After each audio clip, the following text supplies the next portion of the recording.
Um, okay. My bad. My freaking Wi-Fi from my laptop acting a fool. So please give me a moment while I try to straighten that out.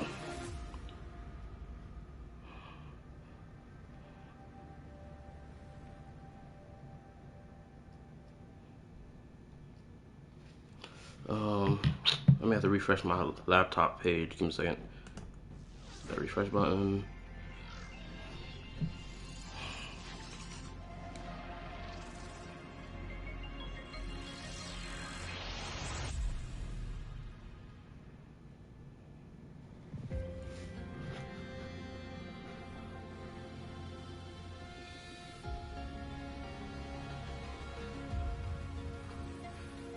Hopefully everything can run smoothly without much issue.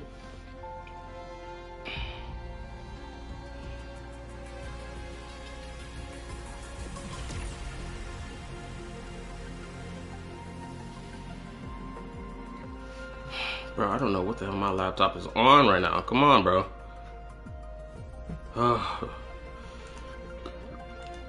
Just gotta start removing tabs now.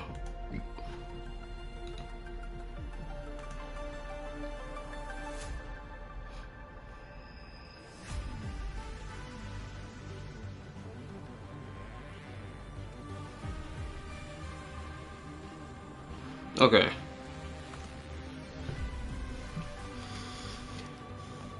Tell me how the stream is for y'all on y'all end. Hopefully it's decent.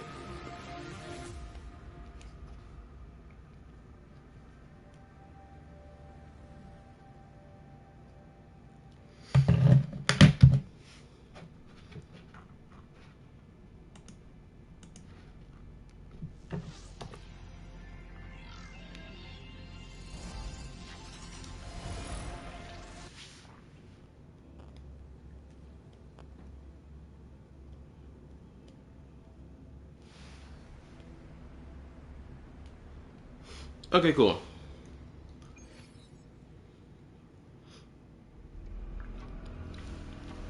So this device is for Seer Ingvar's. Mentor, what do you make of this? Okay, so quick update. First and foremost, I finished cleaning my PS5's fan, so hopefully there isn't any more overheating issue in the future, at least for a good while. It took me a minute, but I finally was able to like get it cleaned up. My bad, excuse me. That's one. Two, expect a video on the Lolly character discussion about Zenless tomorrow. Because after I finish the stream, because I plan to finish this entire story quest tonight. I'm not going to let this story quest drag on for more than another day. Because I got to get this done, because there's other content I want to stream related to both a non-gacha game and to the content in said gacha games. Because I really want to stream that stuff. So look out for that tomorrow. When it comes down to the Lolly topic. Captain Cabinets gave me her permission so that I'll be able to use at least the first half of her video for the video I plan to do. So appreciate that. What else? Oh, yo, yeah, where I live at over here in the States, bro, the snow is crazy. It is thick. I recorded a video of me walking my dog just now before I started the stream, so I'll post that before I post like the other videos, because honestly it's it's crazy out here. Like, I'm talking about the frostbite is real. I ain't step outside all day, and when I first saw the snow, oh my gosh, I was like, oh, it's getting thicker. Then I step outside now because I've been asleep like all day. I didn't go back to sleep till like 2 in the afternoon. I was up since 12:30 this morning, all the way to 2 in the afternoon. Went to bed, woke up at 8. You can imagine my shock when I step outside. And Gacha Dragons, your devilish plans will be thwarted. You know the word. Stopped. There we go. Praying on my downfall. Oh shit. Also, I just came back inside and man, I'm starting to sweat. I don't know if I'm starting to get sick though. If I'm starting to get sick, oh man, it's a wrap for me.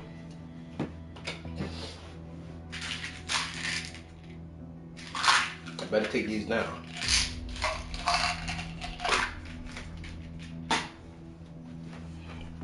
In case I end up getting a fever, I need something to reduce it immediately. Where's my container? Oh, my container. There it is on the floor. All right. Now we can get started. What's up, user?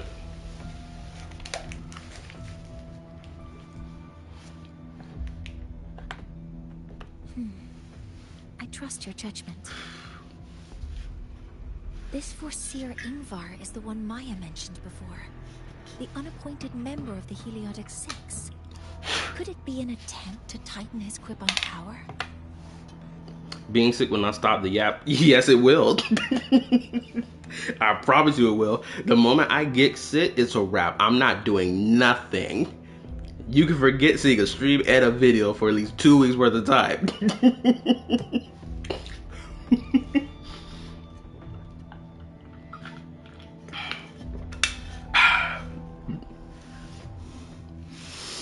Ooh, all right, there we go. Took that pill. Let us begin. No, that is impossible. Each of these successors is chosen when their resonance Anyway, how y'all dated, man? first awakens. Even if someone decides the position, it is impossible to change the appointment. Meaning no one can threaten Ingvar's position. But he could harbor animosity toward the current Heliotic Six. Ingvar is still elite to find them. Things are getting more complicated. A direct approach with Ingvar might not be a good idea. The Solis Islands people usually abide in the village bordering Bjartur Woods, called Haldarheim. It is the time of the right of return.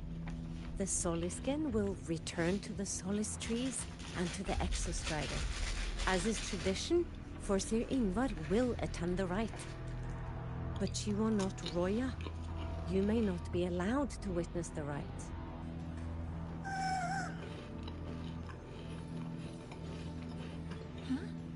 Wait, but we did find this little one here. Ah, is this the Solisken you saved? Well, perhaps you may attend as shepherds. Solisken have been companions to the Roya for hundreds of years. If they hear that you saved one, they will be grateful. I've never been this close to a Soliskin before. Please let me know if I'm doing something wrong.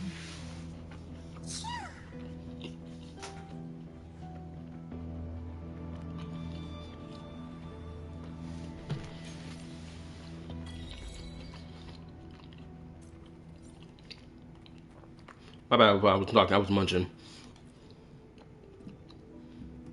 So, we need to find Foreseer Ingvar at Halderheim's right of return. Is that right? I'm gonna say this right now as well. For these woo-wah niggas, the bots in particular, just the bots. These niggas out here claiming that Zenless Zone Zero's dev team are pedos for creating lolly characters. I hope they get ready to look themselves in the mirror yet again. Because here's a lolly character right here in front of us. Mornier is a lolly. There's no doubt about that. She blatantly is. Now you may be wondering, oh, well, isn't a lolly supposed to be like somewhere on the same size of like Yoo-hoo? That's how you pronounce that character's name, right? And I respond to that with no. A lolly can vary from height range from like how Mornier is to how Yoo-hoo looks. In terms of height, they can vary from that height range, right? Petite body type is the main driving core of what a lolly is. Cute, precious, that's what Mornier is. We haven't really seen much seriousness from this character yet, right? But like, I can't wait to flame these niggas. I can't. I'm itching to do so. All these people complaining like chlorine doesn't exist. Exactly. And what's so crazy is my friend, my pal, Red Thunder King. He makes Honkai Star Rail content for like guides and whatnot. Granted, he started diving into like Zenless as well. Like, he told me of another content creator that he talked to like last year, per se. Let's do that. Like last year, they from the same homeland as each other, right? That consecrated in question, I can't remember their name now, but they were like, oh, they didn't like the whole lolly thing and the sexualization of lollies in the game, and he was pointing to Corin as his example of a sexualized lolly character. But like, the only thing you can even it's not even really sexual. It's like when she does one of her poses and she's looking back on her backside and she's got that like cute pose, like uh-oh, like look, right? Or don't look at me, look, right? That's like the closest thing to sexualization that happened back in the day for Zenless. At least for the lolly characters. For them, right? And it's like, knowing that and looking at Corin and people and knowing he had that reaction to that, it's like, that wasn't even anything sexual. Right? Even the game doesn't even frame Corin in a sexual light. Like, even in her gameplay and her character. So it's just like, why are we complaining about the sexualization of lollies when this isn't even happening? Even Piper and Lucy, there wasn't really much sexualization going on with them either. Ching Yi, the only sexualization that was happening was niggas being like, yo, that clanker over there, them cheeks looking crazy. Anyway. But you get the point I'm making, right? So it's like, knowing that in context, it's just like, bruh. Do you want to leave now? Okay, let's be on our way then. Other people playing like, but Kala, we have to cancel the lolly bros. Well, every delusional person in the gacha space. It's crazy. I don't even think it's even delusional niggas in the gacha space. I think it's just the normies who got into the gacha space thinking, oh, everything was this sweet dandy vanilla shit that only pertains to one particular taste. I think that's the real issue. And that's not even just like a gacha thing. That's just like the anime culture thing. So many people get into anime because it's the popular thing, even though it wasn't popular at all in the West, like a couple years back. Like in the late 90s, it wasn't even like popular. Right? Mind you, I'm a 2002 baby. Right? A lot of the cartoons I watched growing up, I didn't even know were anime until I turned like, what, 13, 14 years old for me to realize, oh wow, this is actually anime? What?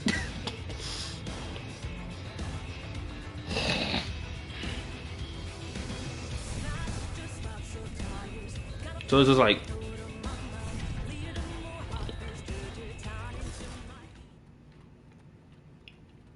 what up? Actually, you know, let me go ahead and let me pull up the lolly squad right now. Well, since I didn't pull for them, shoot, the most recent lolly for Withered Waves is bullying, for crying out loud. Like, are we freaking for real right now?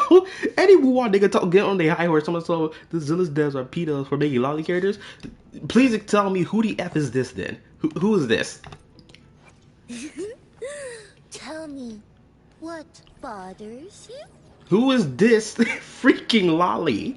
Who is this child, apparently? Tell me now. I need to know. Who is this? Every Coral bot better get ready to explain to me why this is acceptable in their game. I need to know.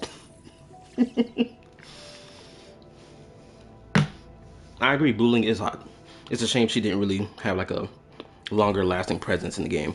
Oh look, here you go. Chibi Reviews is already talking about the lolly situation. Which rightfully so. It's so crazy how so many people try to paint Chibi Reviews as a pedophile. It's so crazy. Like, yes, when you see what he actually looks like, it's like he does have the look of like a stereotypical what you imagine a pedo to look like, right? But like, he's not at all. And it's so crazy that people try to paint him that way. Yes, I know my bullying isn't built, by the way. I know someone's gonna mention it. Leave it alone, okay? That's not the conversation right now.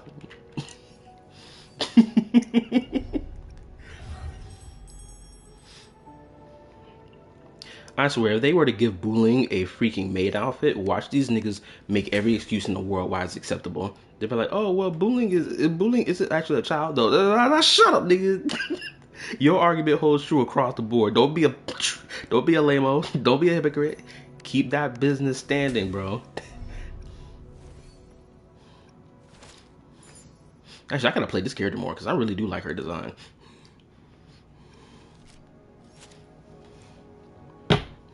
Also, let me read real quick before we continue forward.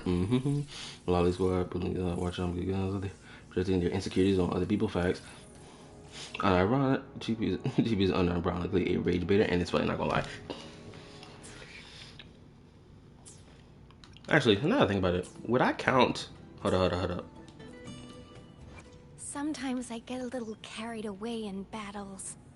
I didn't startle you, did I? I can't tell whether or not I want to categorize you as a lolly or not. Because you have the petite body build. You're not one of the taller characters, that's for damn sure. Hold up, let me try something. Let me scroll. Let me be there forever. The power to split and merge matter. Actually, you are one of the taller characters because your head goes all the way higher. I didn't startle you, did I? I don't think labeling you as a lolly character is accurate, but at the same time, you do have the petite body build. Your breasts aren't like blowing out of your outfit or anything.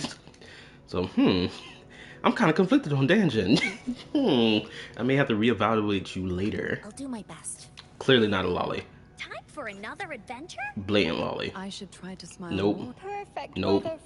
Absolutely not. I see my way. Nuh-uh. Nope. I've gotcha. You better believe she is. Y'all remember when Yoo-Hoo came out? You have so many coral bots sitting here like scampering and complaining about the fact that their game made a lolly character. Y'all remember that? But simultaneously they let it slide. But when Zenless and Genshin and Starro does it, oh, look at the problem. Anything I can help you Absolutely not. Why Nope. hesitate? Nah. Let's reach farther. Nope. Nice. Let's reach farther destinations together. It is so crazy they make her say that line only to let this character fall to the wayside. So let's explore further destinations together. You must have forgot your place, women.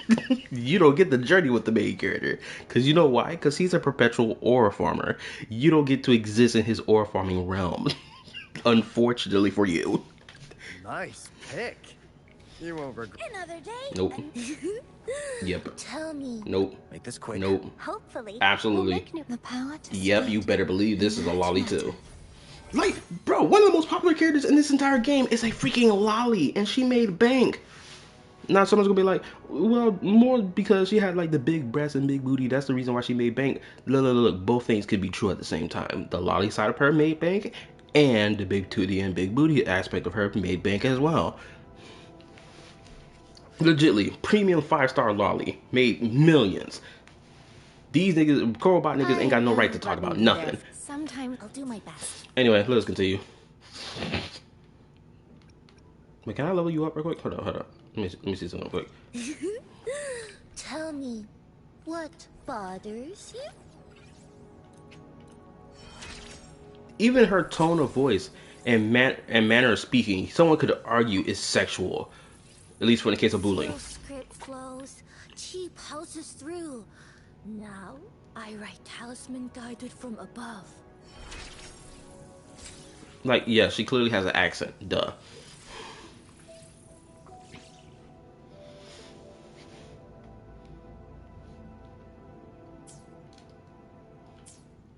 Yes, I know I didn't level up the whole character. I just wanted to do it for a little bit. Anyway, let's get this pushing. I plan to finish this quest tonight. Y'all can tell me later if I've reached the halfway point of the entire story.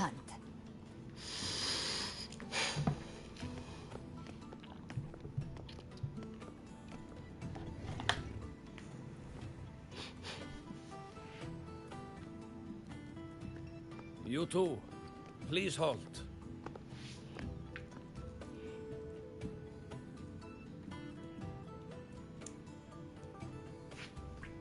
From your clothing, I see of my people you are not.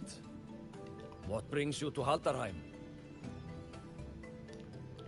SEO Editorial, is that you? Anyway. Now imagine the Sarita being a lolly. I hope the Sarita is a lolly so people can be pissed off. Because knowing that Bronya from Impact 3rd, even to Star Rail, 2 iterations of her, mind you, one is a lolly, is like, there's no way they're not going to make her a lolly. They have to.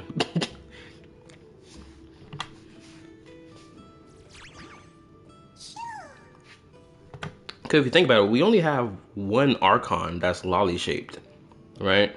So we've had two Archons that were tall. No, we had three tall Archons. One Archon that was of medium height range.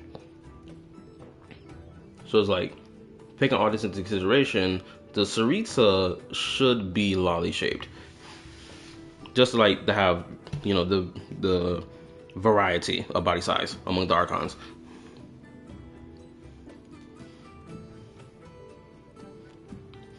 That is not how you use Holt. Holt is a demand, not a request. I need my Lolly Bronya in Genshin. Oh, a Soliskin.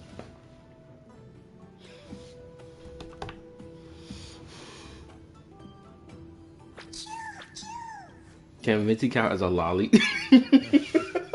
How interesting. Oh my goodness. Soliskin trust only those they feel safe with. It's trust you have earned. My thanks for guiding it back. You know, if Vinci was a full-blown female, I would slap the lolly label on him. But I must ask, I sense one of you carries the aura of the Space Trek Collective. The other from the vast world beyond the Frostlands. Why come under the guise of shepherds? Granted, yes, I know Vinci can change his shape to whatever he wants because he's not a human being, right? So he can be female if he wants to be. From the artwork I've seen. Anyway.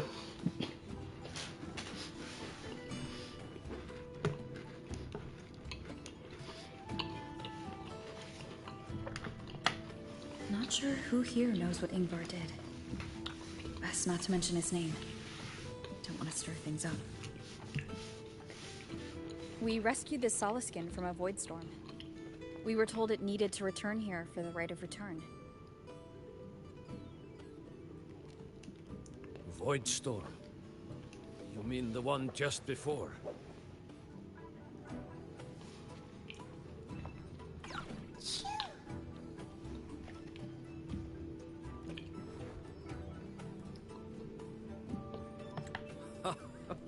Then grateful I must be to you both. I just realized something very important to this story just now.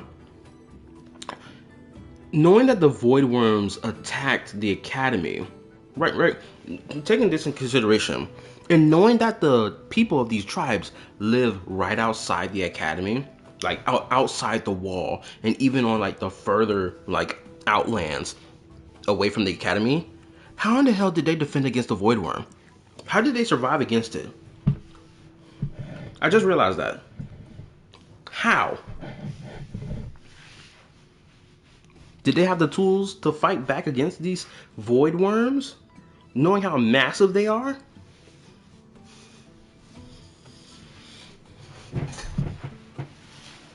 I hate that you pointed out Morning Halo.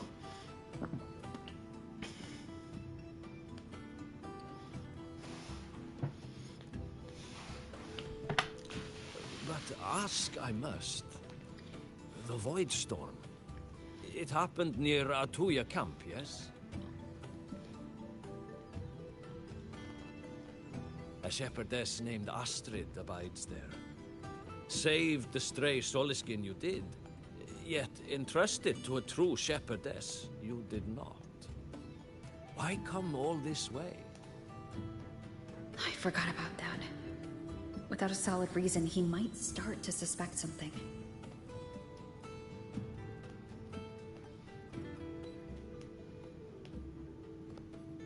Because Astrid has been hiding something from you. Your meaning?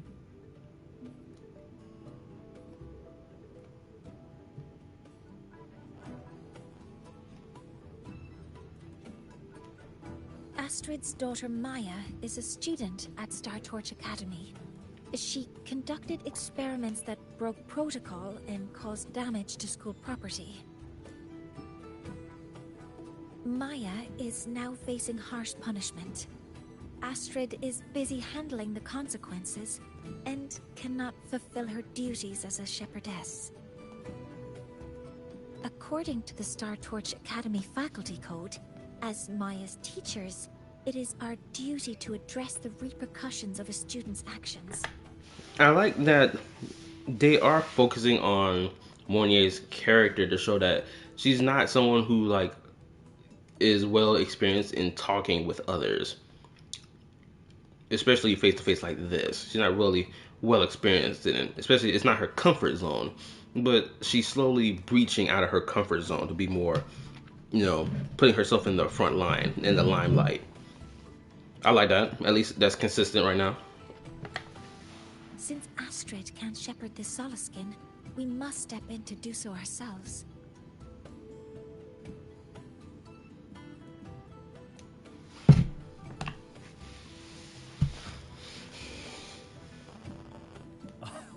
I should have known Astrid's daughter would stir such trouble. A tangled weave this time. But she will go to great lengths for her girl. The Academy's willingness to come this far is unexpected. Forgive my earlier words. You saved the Solaskin and helped our people. The title of Shepherd you have earned. Tonight we hold a feast for tomorrow's rite of return. Join us, as a gesture to make amends for my earlier rudeness.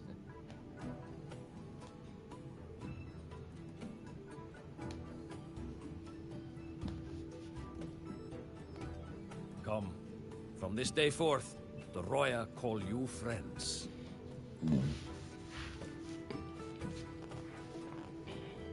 Rest at the camp if you wish. The feast will begin at the 8th hour of the night.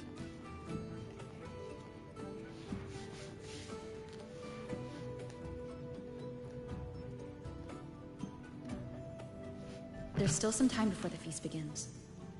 Maybe someone here knows something about Foreseer Ingvar.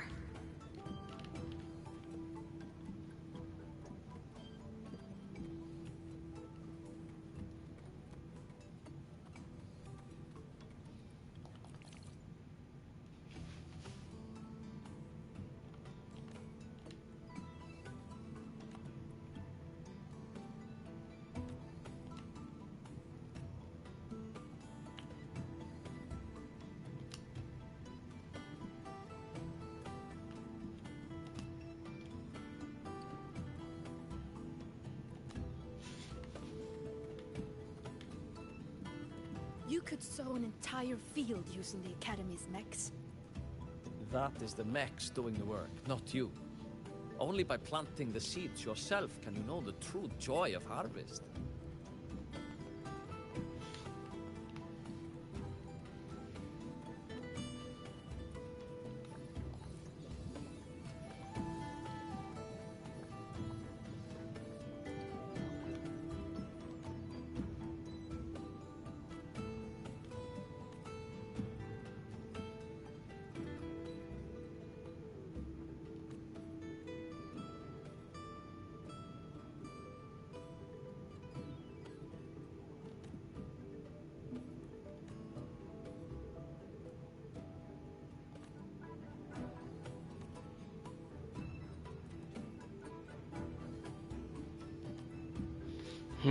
Alright. Already starting to get a grasp of the culture here. Granted, again, like I feel like we could learn about this tribe in the prologue in Act 1. The fact that we're only learning about them now is crazy. Especially when this tribe thing is a part of the core. I don't want to go to the village school. I want to ride a motorcycle and study at the academy. Then you will need to pass their tests. And I've heard the teachers there assign homework every day. Oh, but I've changed my mind, Papa. I don't want to go to the academy. This little girl is undecisive. She cured Googlo's upset stomach with but a gentle pat on its head. How did she do it? Wait, who is she referring to? A playable character?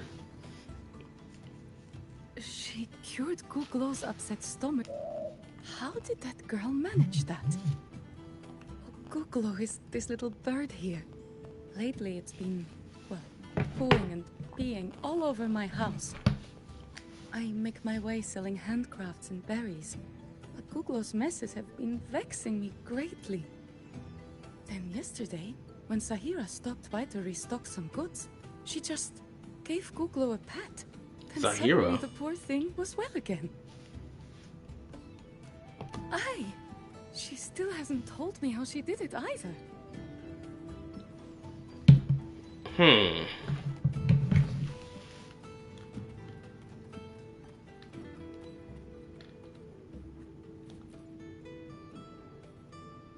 You have made an error. If we follow your calculations, the reactor drive's rotation angle stands at 4.06 thousandths of a turn. No, no, no. It is you who is mistaken. I've recalculated it 8 times, and it is 4.08 thousandths of a turn. Or Sir Ingvar. Oh, we'd have no chance of such a meeting. In the history of the Heliotic Six, those like Ingvar seldom walk among us. If you seek him, your best hope lies in the right of return on the morrow. I still remember how the current eye joined us in such spirited debates of numbers before taking her seat. She would. If she were here now, she would agree that... She would agree that it is 4.06 thousandths.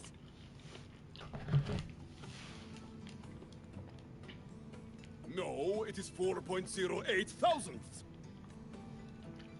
Okay, playable character now.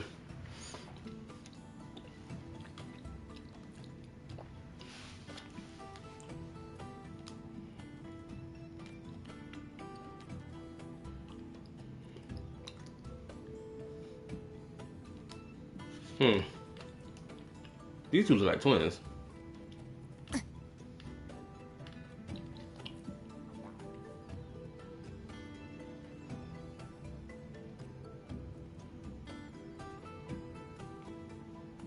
Wait, this was one of the playable characters not playable characters. This was one of the NPCs I saw in the cutscene for the Academy.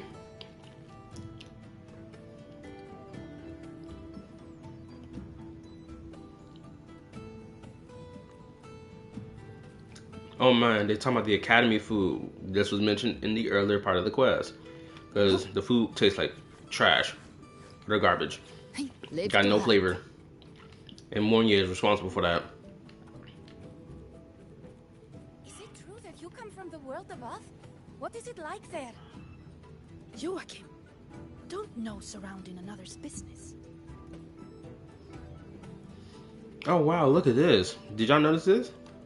We have an NPC who's a mom with the exact same hairstyle as this other NPC here.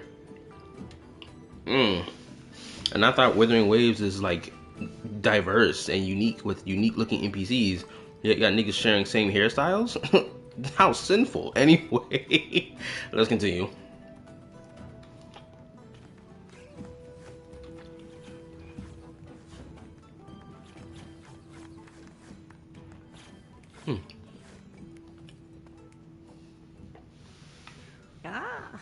The feast tonight brings new faces. Seems we'll need to prepare enough for 2 more. Ingvar. That boy doesn't come around here anymore. I will speak the truth. After his parents were caught in a void storm when he was a boy, 'twas Axel and I who raised him. A quiet child was he. Few were his friends. When his resonance ability was discovered and the Heliotic Six chose him as a successor, he was overjoyed. No longer will the other children pick on me, he said. But somewhere along the way, he changed. No longer did he wish to take the mantle of the Six. He grew distant, with nary a visit home. Oh well, even if it's but for a meal, it warms the hearth when he returns. He grew distant, you say? He said F the Six. Okay.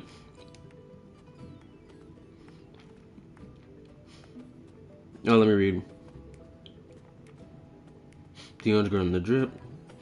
Oh no, the nerds are fighting. Doug Giver. I just got a reminder of a show named Slug Terror, seeing the mech animals. I remember Slug Terror. I just didn't really watch it when I was a child. Hey, glad PS5 is okay. Thank you. For a game made in Unreal Engine, I'd say this game has very low graphics. Like, even the graphic conversation, I wanted to mention the graphics thing between Wuwa and Arknights. It's like, bro, seeing the water drip off the armor set, or at least the armor plating that some of these Arknight infielders have, it was like such a neat detail to see. I was like, oh wow, that's crazy. Seeing the water legitimately drip off of it. I'm like, when did that ever happen in Wuwa?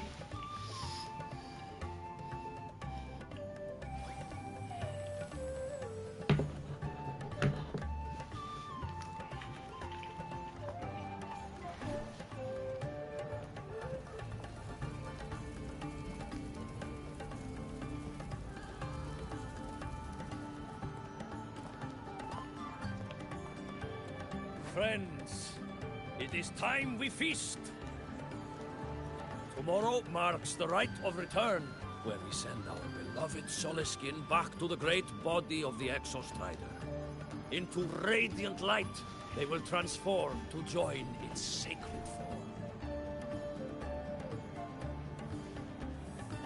What's going on with her legs? Farewell it will be, yet a new beginning as well. For when the Exostrider wakes, we will reunite in its body. Now, let us put aside the sorrow of parting and embrace the joy of new life with good food and drink. The moment I brought up Wuwa's graphics, the stream lagged for me. This, oh no. Too much drink you will not have. Seems like Wuwa doesn't like being compared to another game. Right. Help I will not give.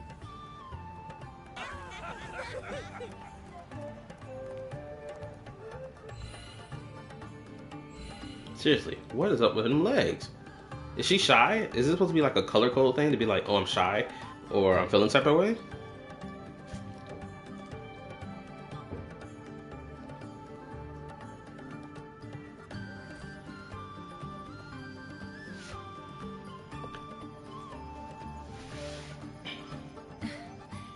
We will face Forseer Ingvar tomorrow.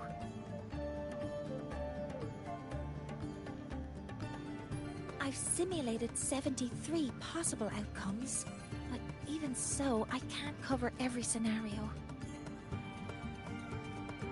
If I could build a model that covers all possible outcomes, considering the target system, the chaotic conditions, and the necessary compensations. Yeah, you're way too much overthinking.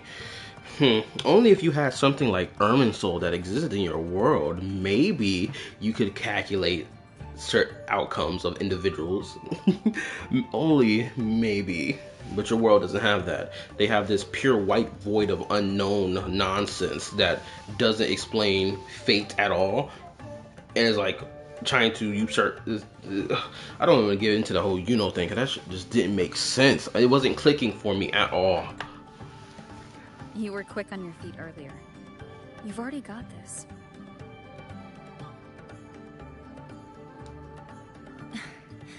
That's because I believed your approach was effective. I tried to follow along. Did I really do well?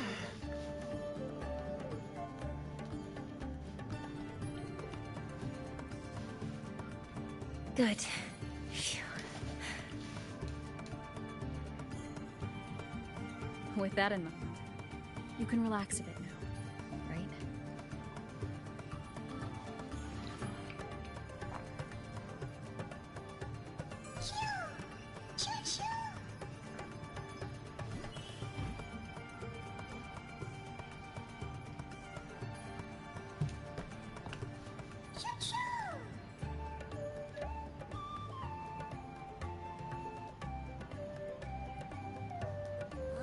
I know. It wants us to give it a name.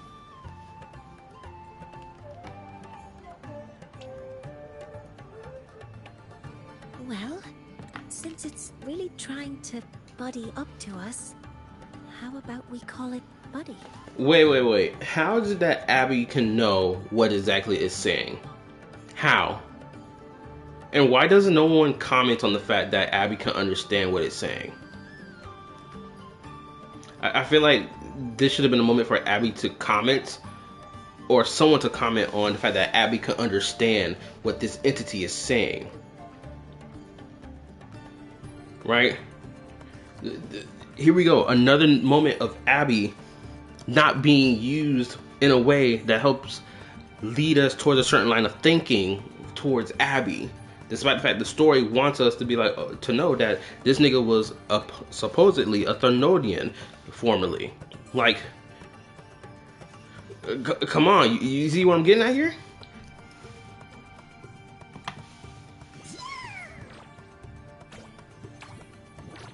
Ah, it seems to like it.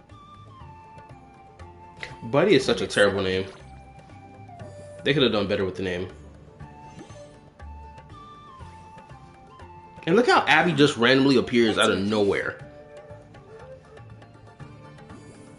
Abby is legitimately here just for the sake of it.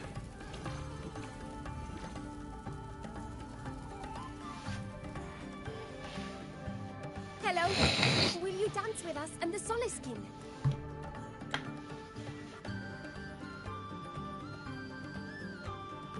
Abby is more useful than Paimon. Like, even when people made that argument, right? It's like, it's such a bad argument because it's like, bro, how many times have we seen Abby not be present for a lot of these fights to be like, oh, Abby is more useful than Paimon?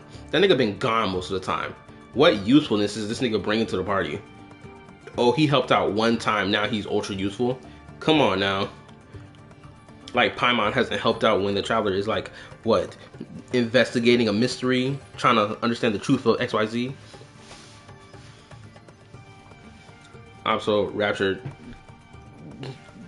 Gotcha Dragon isn't saying, making the argument himself. He's just reciting an argument that people have made in relation to Paimon versus Abby and their quote-unquote usefulness. That's all he's doing. Grandfather Axel says the Soliskin are happiest when dancing with shepherds. Oh, but I'm not good at dancing.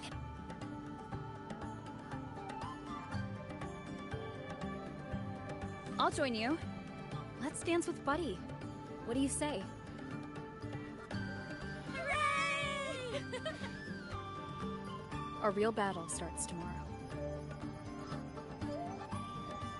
Tonight, let's relax a little, Mornier.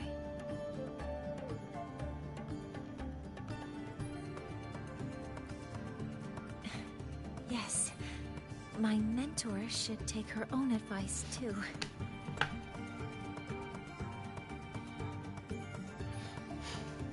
You know something I just realized? That I may have forgotten about. Y'all can remind me. But what exactly is the current objective of the rover right now? I'm talking about their overall objective. Not just like, oh, they came to the academy to find out more about their personal past. I'm talking about their overall objective. Like, in-game objective. Right? That's what I'm talking about. Like, are they trying to find a way to save this world from the lament? Or whatever? Like, can someone explain to me in depth? I don't care if you got to make multiple comments or chats.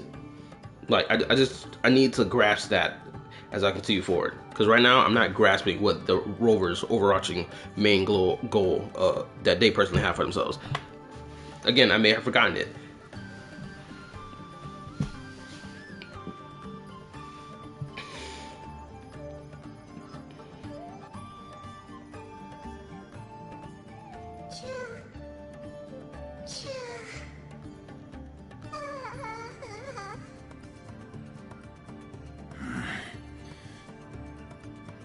Some uninvited guests have arrived.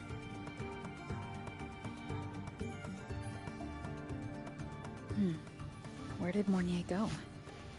I'll send her a message.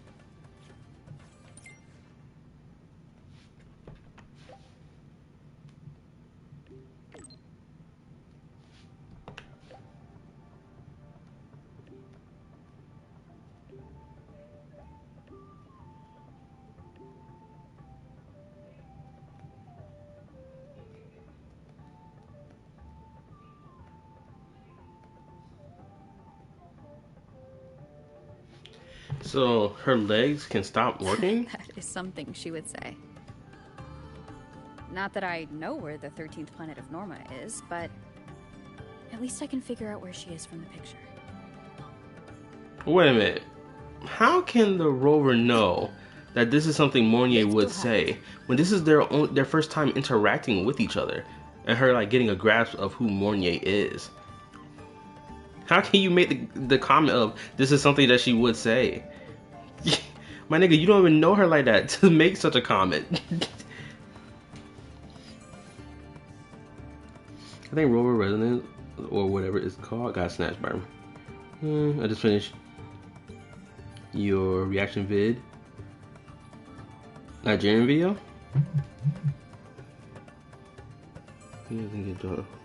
Look how the infield wins so far. This game has yet to get me invested in the story as much as that's why I barely farm the world at all unless I care to really have any motivation to dive forward in most of the content. Okay, cool.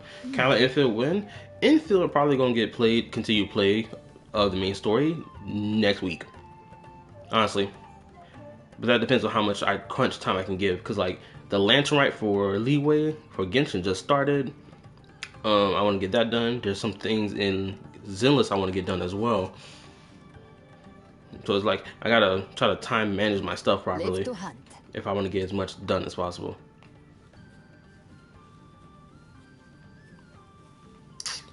These niggas, they slay. They sat here and stole the flower field out of Columbina's personal little hiding place in Genshin. These niggas think they slick.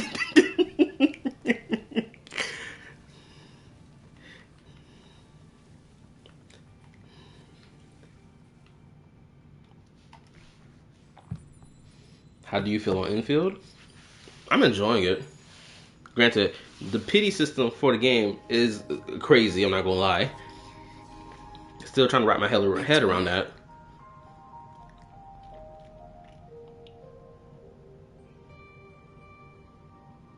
We can drop the act now, right? Or do you think we should continue? Someone might be listening. We should keep it up to prevent us from being exposed.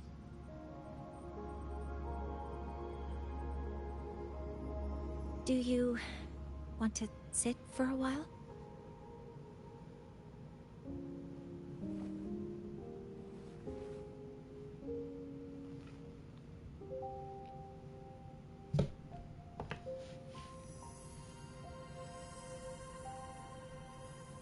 Oh, you noticed. They've been running all day, so their power is low. I plan to wait until they finish charging before coming back. While they charge, I can't move. I feel a bit embarrassed having you see me like this. Okay, she's a crippled individual, which honestly I should have mentioned that the first time I saw her character, but it didn't click in my brain for some whatever weird reason. It doesn't anymore.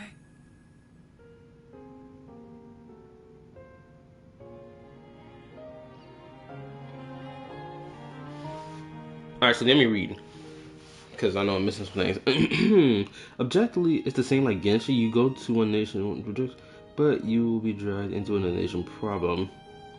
No, Traveler has a goal in mind. How do you to reunite with his sister, and to do that, she said, reach the end of your journey.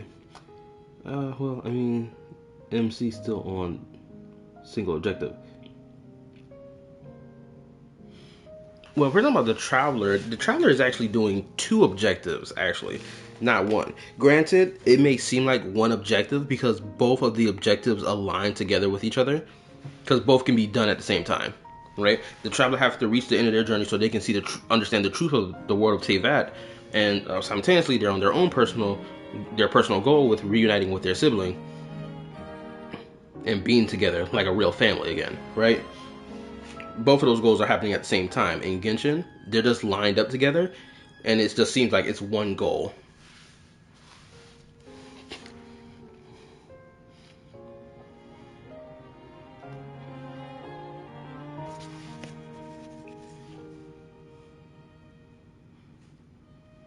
Are people really hating Lahai like Natlan?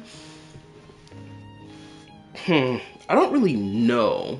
I think people are more so hitting on the story of Lahai rather than the design of the nation. Granted, we're about to get into that conversation soon about like the meta, like being shielded towards tomb break units. So that's gonna happen soon once Ameth drops. So look out for that. And watch niggas try to defend it, being like, "Oh, it's not really that bad, twin." Yes, it is. Shut up.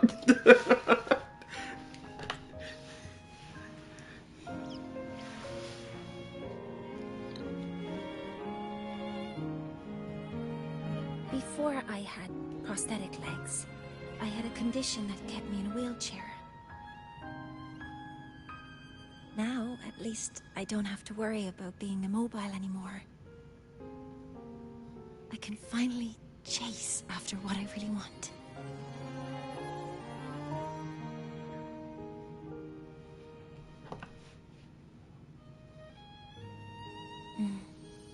I love stars.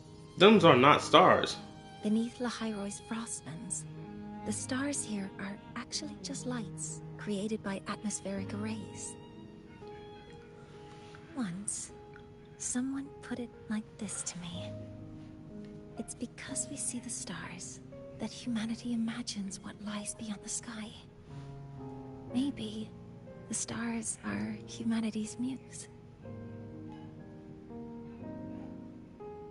I'm sorry, when I hear lines such as this in Withering Waves, I can't help but think back up to Genshin Impact. Like, this line hits so much harder in Genshin Impact opposed to Withering Waves. Because in Genshin Impact, these niggas are surrounded by a false sky, right?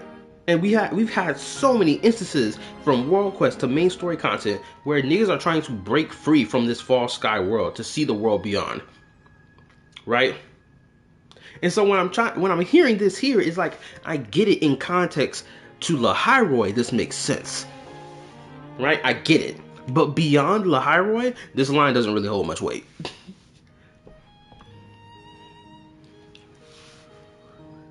I think so too. But I also believe that reaching the stars isn't enough. Oh, hold on, let me read. That's a nice little into essentially one. But I remember people shitting on Natlan's story. That was happening. People wasn't really messing with Natlan's story. Because one, it was labeled the nation of war. People expected a lot more when you hear such a word, war, right? I feel like Act 4 really did check the box for that though, personally. But everything leading up to that didn't really feel like war, right? Honestly, if they had changed it from nation of war to like the nation of conflict, the nation of competition, the nation of conflict, anything but war, I feel like it would have been fine for people.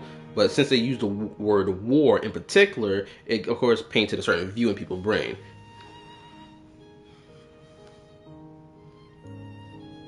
I have a question. How do people get to Lahai? I really don't know. I don't know how niggas get here. Because we got here through that portal breach. But beyond that, I don't understand how anyone even get here, especially if it's underground. There has to be like some train system that delivers people into Lahai from different nations. But we haven't seen anything like that yet.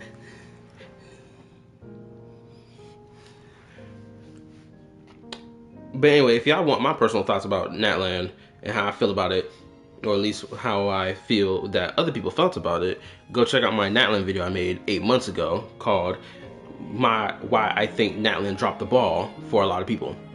It's a really good video. There will be a day we build a miracle that lasts longer and is more beautiful than the stars themselves. That's the dream I've carried all this time. And now, I'll use these 2 legs to take the first step.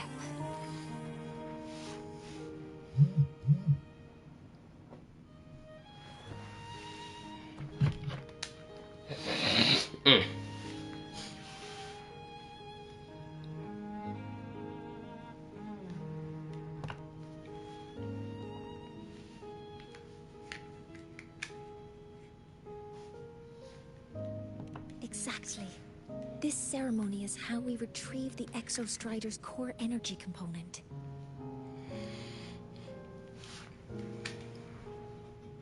Then we'll use the multiphasic energy conversion model through the superconducting network to inject rebel energy into the neural interface. It will follow a 3-stage activation protocol. The reverse phase oscillation model, then excavation to finally create a phased array energy field.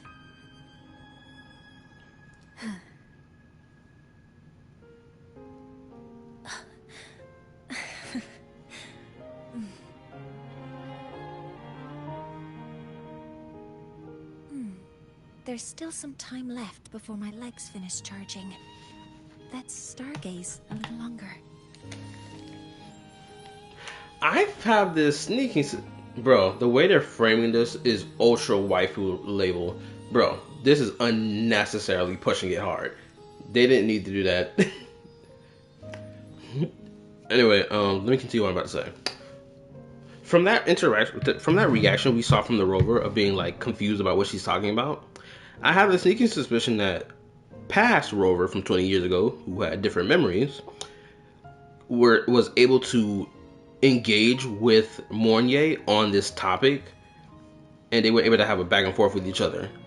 But because they don't have those memories anymore, Mornier can't connect with the rover like that no more. And it's a bit of a hurdle that she has to go through to try to like reconnect with Rover. If that is what they're implying based on that interaction I just saw, then I would deem that as a good thing.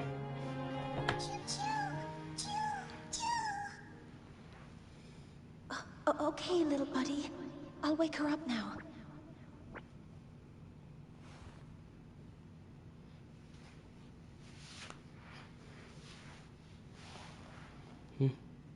They built a different image of Natlan and gave us a Pokemon land.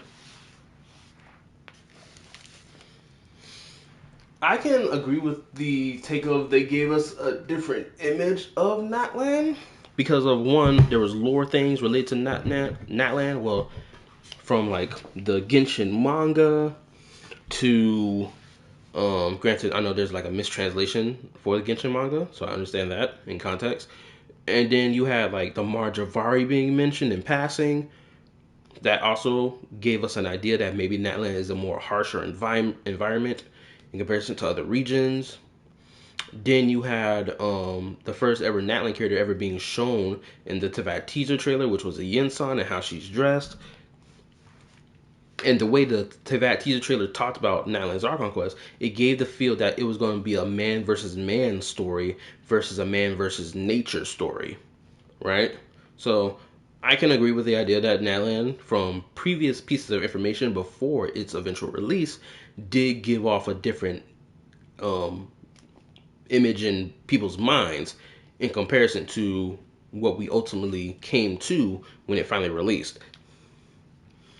Like, I'm not saying like Natlan was like the worst thing ever, obviously not. I can recognize that there were some things that they could have done better that they didn't do. Like, if I had to rate Natlan, I think I'd give Natlan like a 7 out of 10. I just realized what just came out of my mouth. I blame that nigga for... I blame the people who hated his opinion, and now they tainted the 7 out of 10. They tainted it. Now I can't say it without having that knee-jerk reaction.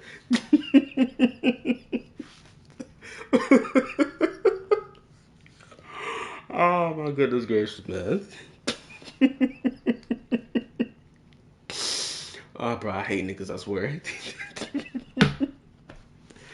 It's so stupid. I'm over here laughing about it like it's funny. It's not even funny. Anyway, to get back on point, I would give Natlan a 7 out of 10 in comparison to like Nightcry, which I would give a freaking 11 out of 10 as of right now. Anyway, let's continue. Mentor, you're awake. Something isn't right. We seem to have a situation at the Outer Woods. I detect signs of a void storm in the woods. Waveform. Analyzing now. So this is what's causing the panic.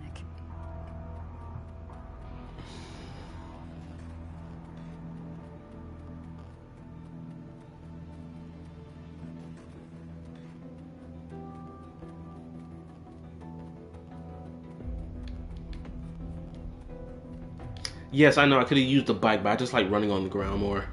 Especially in a situation like this. Many have already entered Bjartur Woods. A void storm would... No, I don't want to think of it. Children, don't panic. The escape route is this way.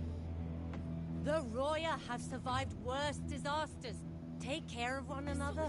Your lives matter more than anything else. A void storm would... Live to hunt. It would be so cool to see Galbrenna here on some real ish. Galbrenna can most definitely have a reason to be here. Like, Galbrenna isn't like some character that's designated to only one location in the entire game. She can legitly come to Lahai to come murk off Fraxidus. Like, come on. There's no reason why she couldn't be here.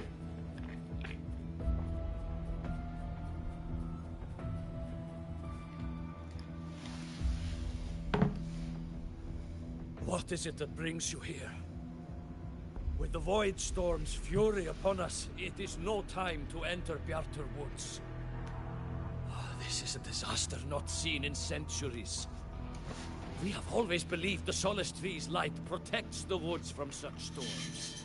The right of return cannot be done. Not in these times. I urge you both to head to safety, quickly. Let's investigate this together.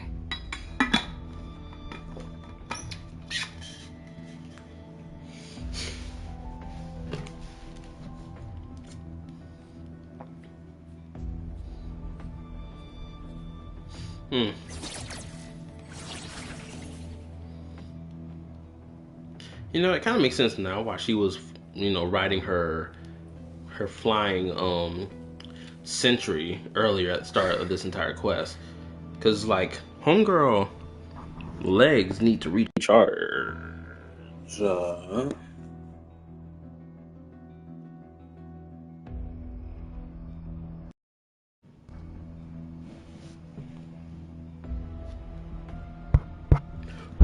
Okay, there we go. Sorry, my mic cut out. Trying to move it closer to my mouth so I don't keep echoing. But anyway, yeah, I understand why she had to be on her little machine earlier. Keep these legs fresh, knowing they have to recharge and whatnot. Anyway, let me read real quick. It's not that the devs promise a gritty, gory Natlan, but I'll give an 8. I have one thing to say, and only one thing. The dragons are fucking batshit insane, and I love it. Yeah, personally, I didn't even have an issue with the Saurians, right? Especially when the lore explained that the Saurians, like, evolved into this, or the dragons evolved into this form. It was like, okay, that makes sense. The form of this void storm matches the one that device generated before. This is no naturally occurring phenomenon. When did you have the chance to analyze this? When my prosthetic legs charge, I prefer to keep my mind occupied.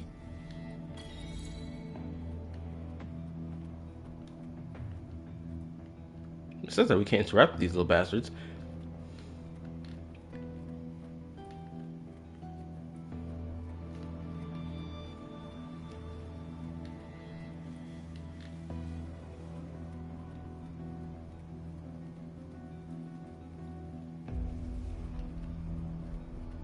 Sorry, I'm enjoying the view. This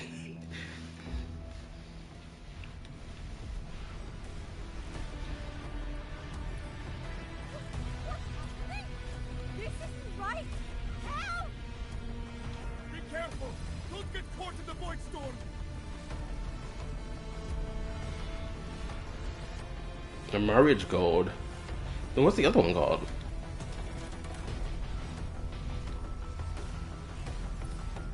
There's more of them.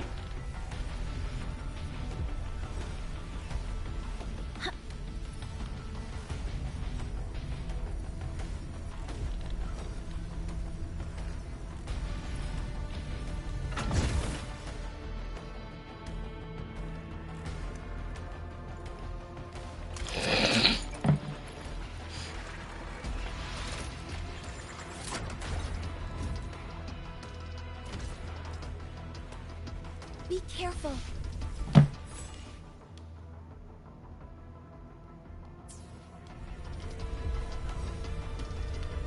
Threat detected.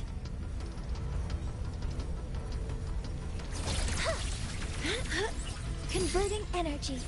Command mode engaged.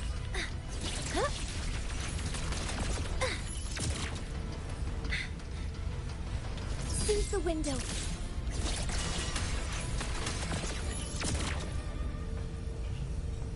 All targets in sight. I found the device. It's close to the Solace Tree. Solace Tree? I have a bad feeling about this. Look at this playable character with flight capability.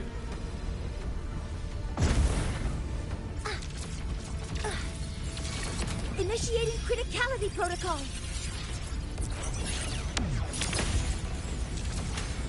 There are so many contaminated exoswarm here. The void matter concentration is also very high. Maybe the device Astrid had was incomplete. This could be the real deal. One with the sound.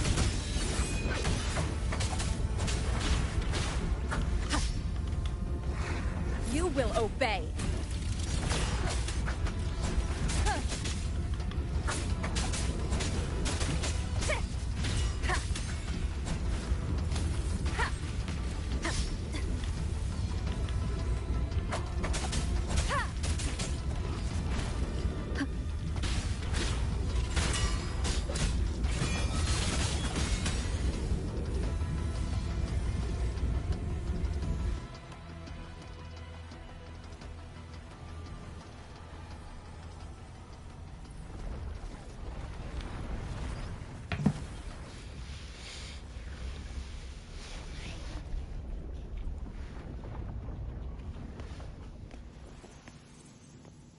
Just like before.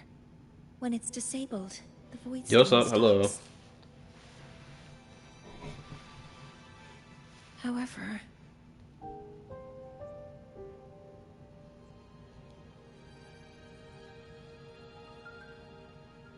if this really was the work of Foreseer Ingvar, what would make him do something like this?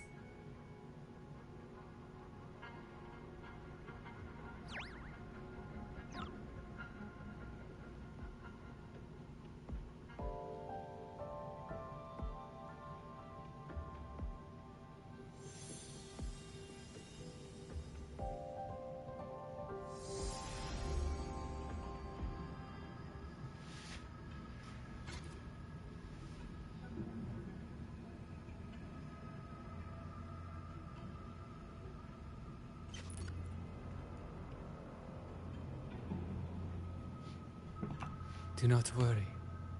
The path has already been laid. At last. Finally.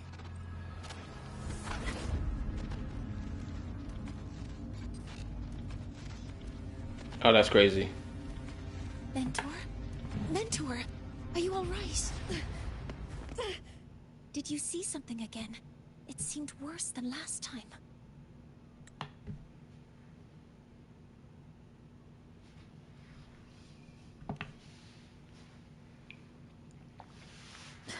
This void storm might not have just affected the woods here, but the workings of Soul Asylum itself. I think that's why I've been seeing visions of this member of the Six. Greetings. The Shaper once made a prediction. If a visitor from beyond Lahai Roy protects Bjartar Woods from destruction, an invitation to Soul Asylum they will receive.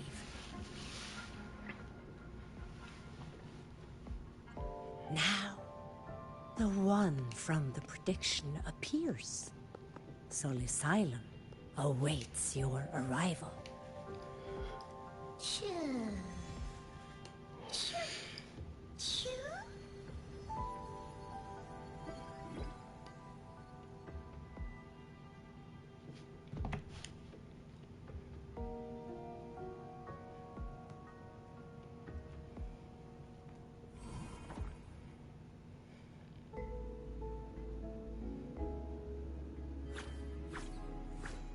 They have their own missions to complete.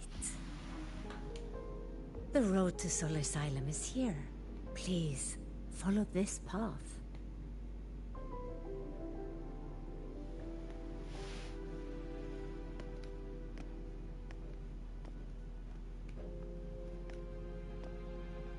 Mentor, please, wait a moment.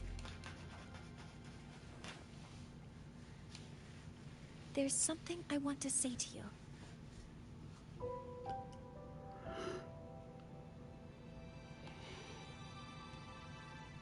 What's the matter, Mornier? I really wish I could accompany you to Sol Asylum, but I think it's best if we part ways here. Yes. When you touched the Solace Tree earlier, and even during your first vision, you looked like you were in intense pain. But I lack the ability to connect with them like you do, and the Space Trek Collective's knowledge doesn't align with the ways of the Roya. In this matter, I fear I won't be of much help. Instead of joining you, I think there are other ways I can contribute, such as researching the unknowns we still face. Yes, Ingvar should have been present at the Rite of Return. Were it not for that void storm, it's reasonable to suspect he's the one who planted the device. Additionally, the environment here is unusual. Investigating these anomalies should help our work here. No, you, my mentor, are still far ahead of me. Well then, I guess this is goodbye for now.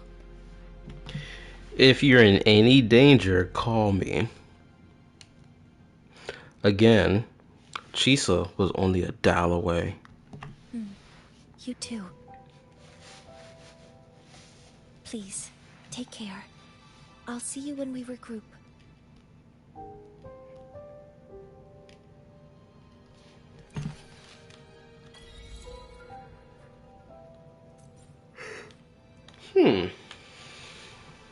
Moye look like she can be the little sister of Gabrena.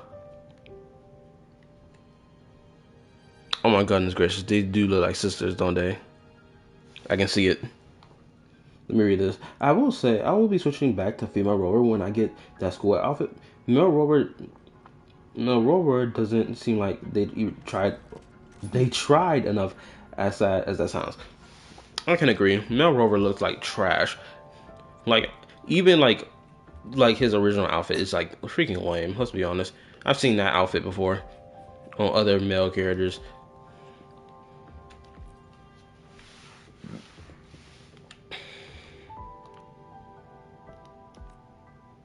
Bro, why is there no voice line for this?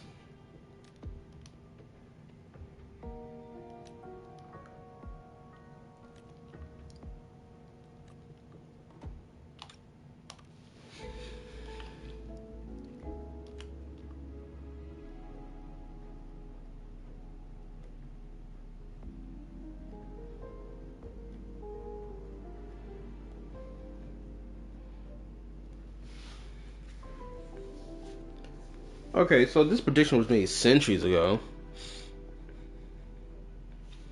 I ain't gonna lie. The whole fate and prophecy aspect of this game is by far the least compelling thing. And I mean that seriously. Because, like, hearing the whole fate and defying fate and, like, oh, the prophecy of this, it falls flat when fantasy and prophecy is, like kind of go hand in hand. But Winning Ways doesn't really, like, rely on the fantasy aspect. They rely on the super, not supernatural, but super sci-fi aspect. And they lean heavy on it.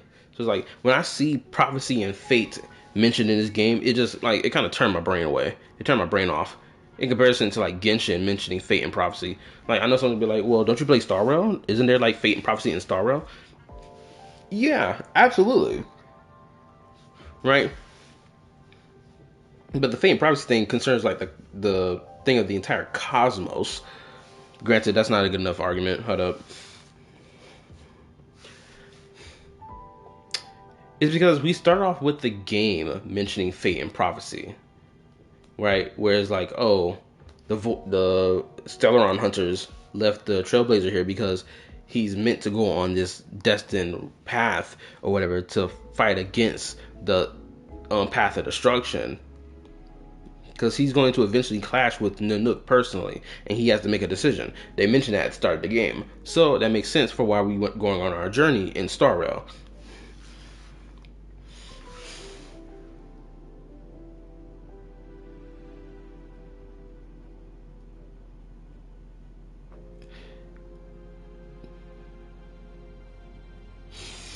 Oh, I saw what you mentioned, Rapture, and that's very interesting.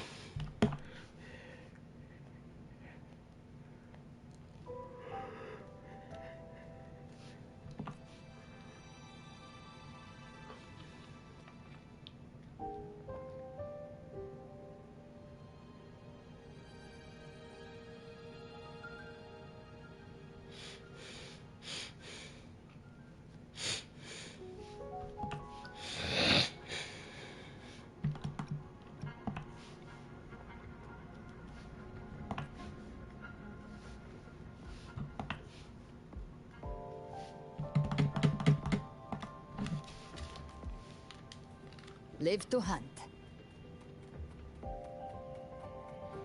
Ooh, I love the design of this place. Man, if they were really hammering in on the whole tribal aspect with like ancient technology being left behind, I would F with Lahai more. Because this feels like Lahai vibe. They're living underneath a frozen layer of ice, which is their firmament with their artificial sun and whatnot. I would prefer Lahai just kept with that instead of the whole academy super bike shit.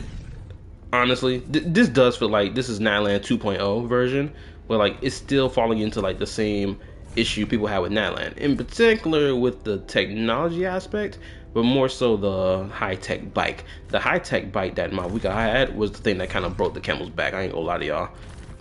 I would have preferred it if Mavuika had a mechanical dragon that transformed into like a hovering like sentry drones that shot lasers. I would personally have preferred that because at least it would be more dragon-esque instead of bike-esque. That's just me personally. Y'all may disagree.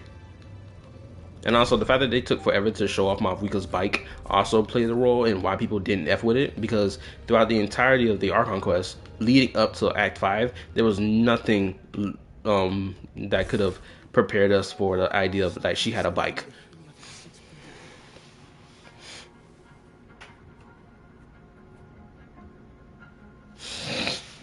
Yeah, I know it's made of ancient dragon tech. Like, don't get twisted. I understand that. The main issue is that they took forever to flex that, and so when they just dropped it out of nowhere, people were just like, "Bro, what the crap?" Right? And I agree with that. It's like they should have showed off this bike way earlier. If they showed off Mavuika entering the stadium, driving on a wave, a spirit way made of phlogiston on her bike, and then rolling up to her seat so that she can like observe the pilgrimage 1v1 fights, then I don't think much people would have an issue with it, or at least their outrage over it would have went down before her character release.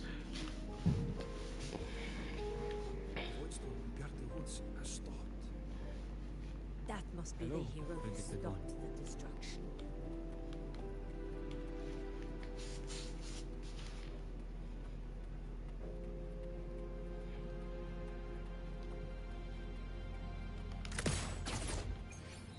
Sol Asylum has appeared for you. Please, enter.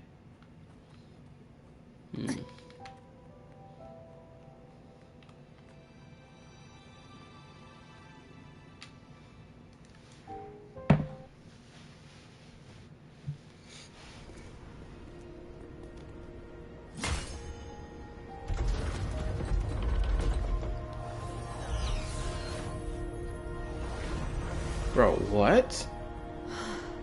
You may approach.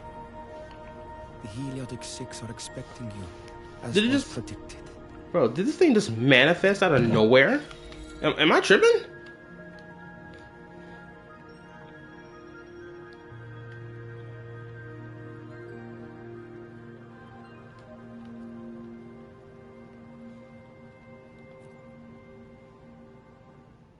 That's lame. They're not even gonna open the door for me to walk through. It's just gonna be a loading screen. That sucks. The dim light here, it's like something I saw in those memories. From this angle, the faint ring in the center is probably the heliogyre they put to a halt.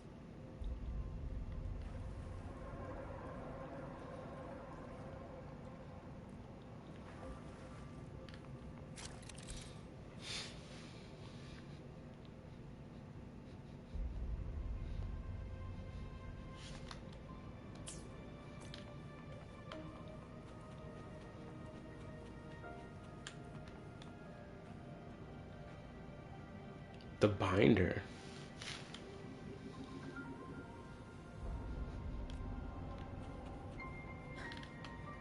My tacit mark. It's resonating with this star-like object. Seems like I'm able to move it. The eye.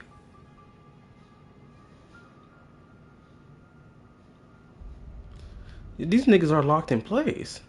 The recorder.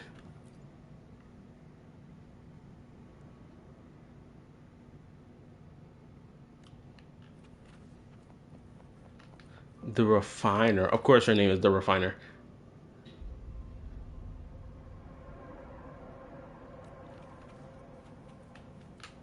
The chronicler. Is that even a word? The chronicler?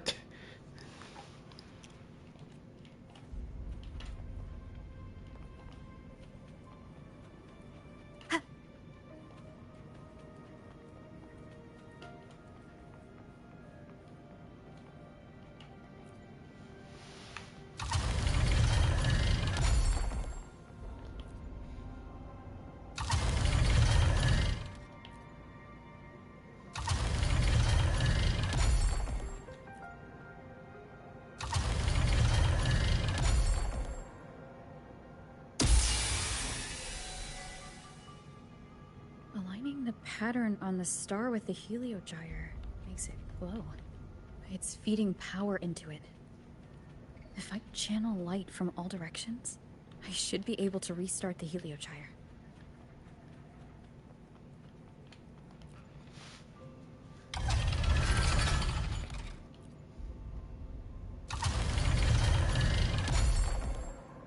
Did I just release a video? That thumbnail's crazy? What are you talking about? Do you have an opinion on how Carl will integrate Amos with main story? Because until now, Amos still not being seen in this main story.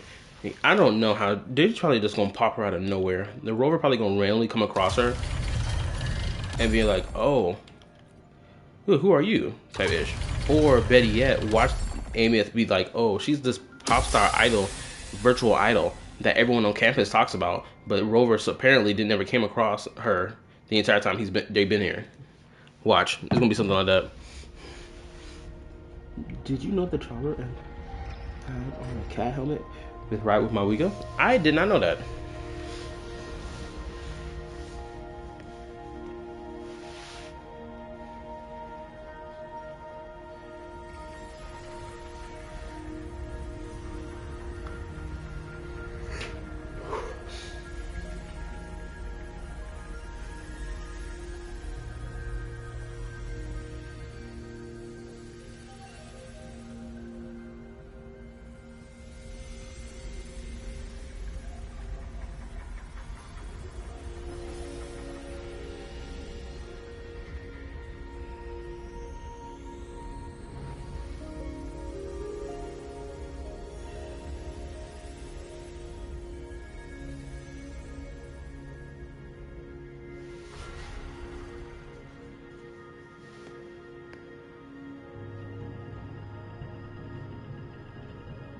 Who is this sauce guy dripped out?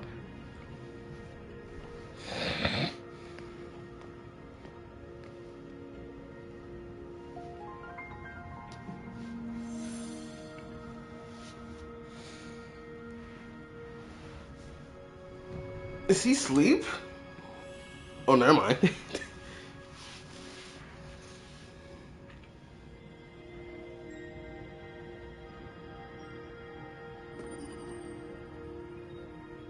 The heliogyre has awakened. It seems the Arbiter foretold in the fractured records is you. I've seen one attempting to reach me. I'm not gonna lie. I'm about to say something outlandish. I'm gonna wait just a little bit until he back on screen.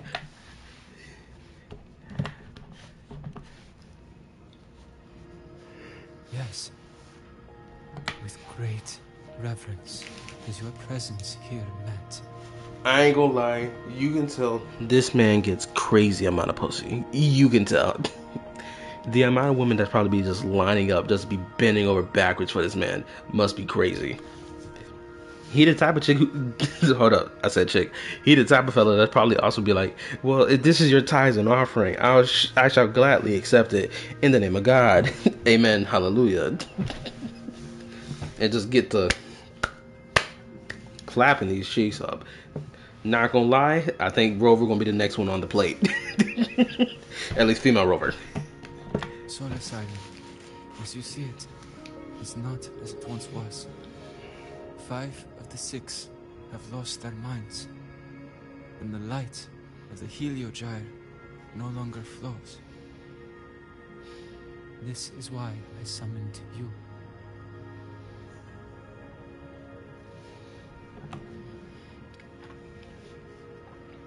You witnessed the Void Storm in Bjartar Woods, yes? The Solace trees shield the woods from such storms.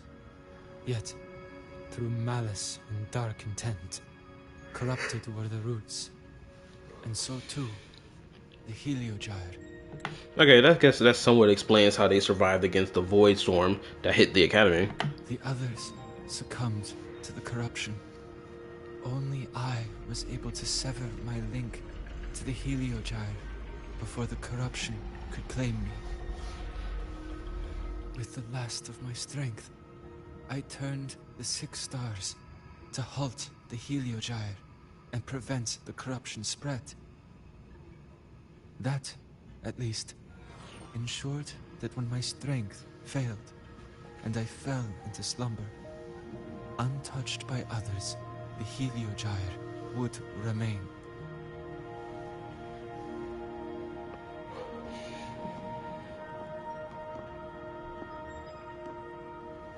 No one, save for one. That nigga got the eyes of, yo, you wanna meet me in the bedroom later? Correct. As one of the 6, I can glimpse the near future within the Heliogyre. But I am bound here, unable to act.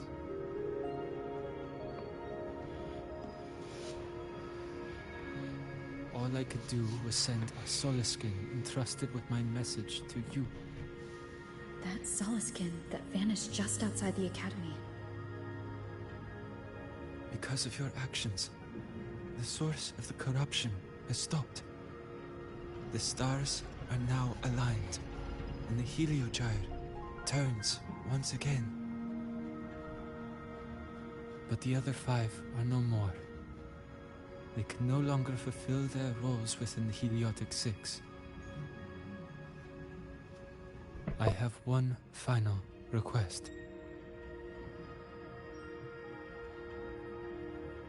But before that, allow me to tell you what the Heliotic 6 truly are.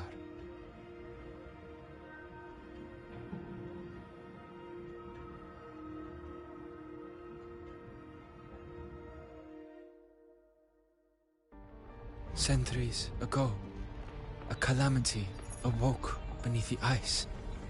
The void devoured all, erasing every trace, every existence.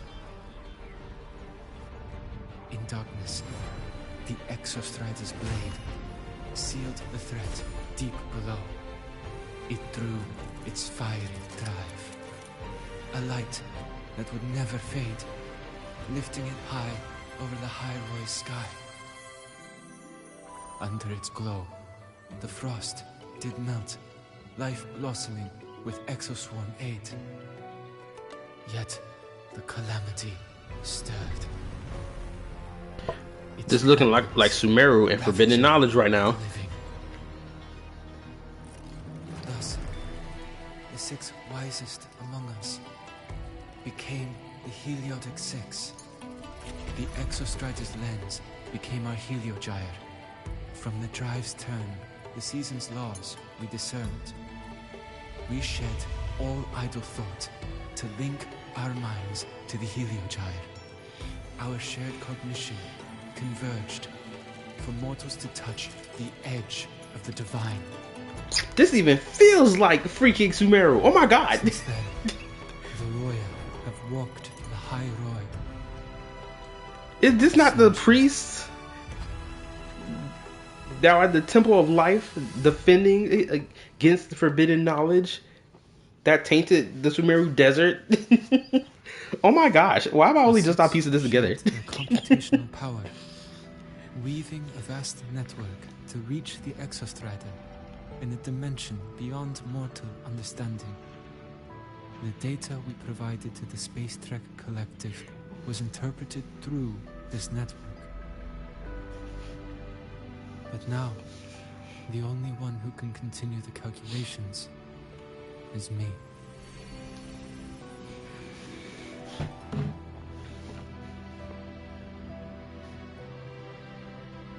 The ones chosen for the 6 are born with resonance with the Heliogyre. It cannot be forced.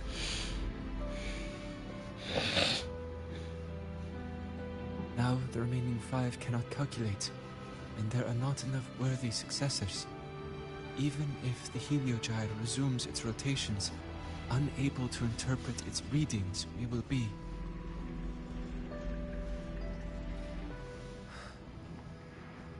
For this reason, the aid I seek is this.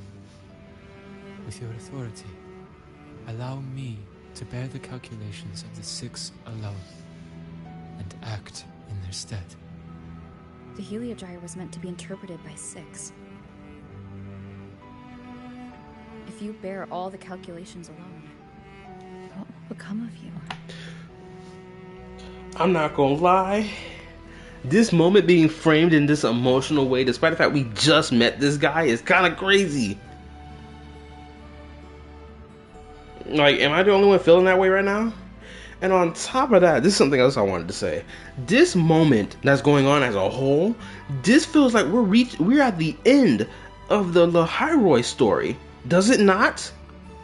Maybe I'm using Genshin too much as my benchmarker for reference, but this feels like we have reached the end of the Lahai story. Genuinely. This feels like, yo, last thing we need to do to ensure the safety of all Lahai and into the future, I need to do this. Does it not? Do you know RDC? Yes, I do. I love their anime house videos. But anyway, back to the point. Like, this feels like we reached the conclusion of the story. Genuinely. I cannot say. All I know is this. If no one remains to interpret the Heliogyre, the Void Storm's occurrences will be unknown. Life will once more fall into peril. The Space Trek Collective's decades of effort in preparing for the new solar ceremony will come to nothing. To ask this of you is too cruel. Nigga, we just met. You can't describe what's too cruel in this situation. Like, what are we talking about? We just met this nigga. We don't know what's too cruel for him. We can't grasp how cruel this actually is. We just met and just learned about this concept in the same breath.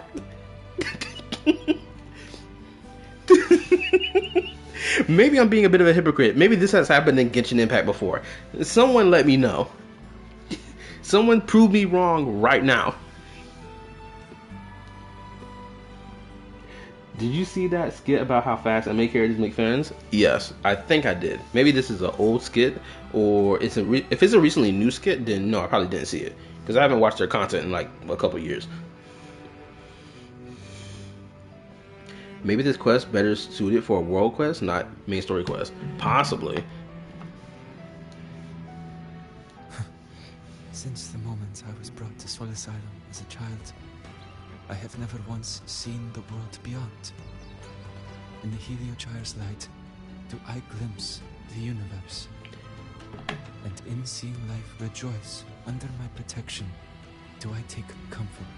Again, the way he's talking, this feels like the end of a major story. We just got in spinning chapter after chapter after chapter of playing, building up to this moment. Nigga, we just met you. And the framing of this is so sad and dramatic for no reason. Bro. I'm about to be on the crash out right now. I swear. And niggas really got the audacity. Especially the bots in particular. The bots of the Wuwa community have the audacity to sit here and say that their story is better than Genshin, better than Zenless, and better than Star Rail. They cannot be for real. This has long since become second nature to me. A part of my life. You hear the music playing in the background too? It's further cementing this idea. It's punching us right now in the chest, telling us, yo, this is an emotional moment. This is a very serious, heavy decision moment. It must be taken seriously, despite the fact we just met this nigga less than a minute ago. So now, what I bear is not glory, but burden, but duty. But what correlation with Morier? Okay. By the way, what correlation with Morier with this moment? There is no correlation. That's the crazy part. And of course, you probably already realized that. There is no correlation between Morier and this moment at all. There's no connecting theme between the two. Bro, wait up.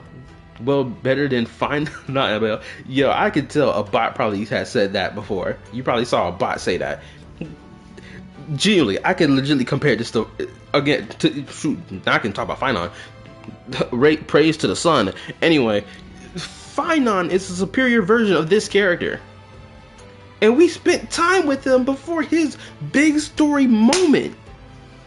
We spent an entire probably 3 or 4 hour quest diving deep into why it is that he's doing what he's doing, why he's sacrificing every life and limb, his existence to do what he's doing. Like, bro, in a vacuum, this moment that's happening on screen makes sense. In context to everything we've done before this context makes no sense to be doing this early.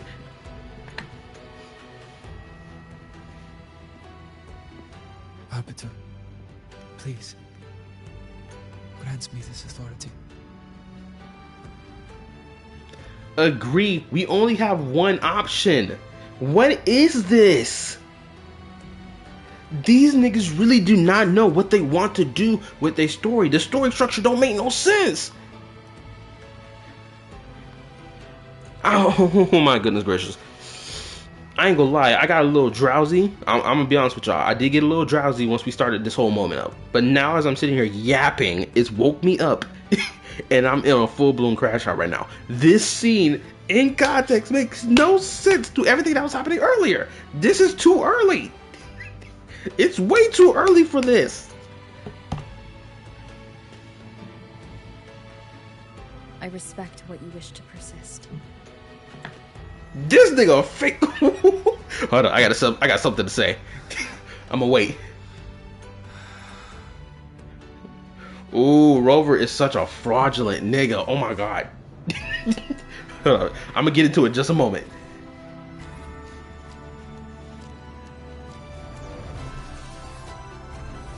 Why are scenes from Mornier appearing here? Unless these are future glimpses. Plus my laptop about to die. Hold up.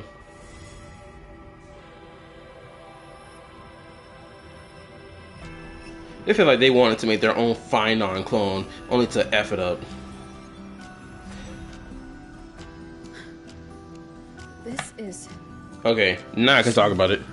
A great calamity will fall upon Lahai Roy. The shaper. Oh, okay. Give me a second. Let me plug my laptop up before I go on my rant.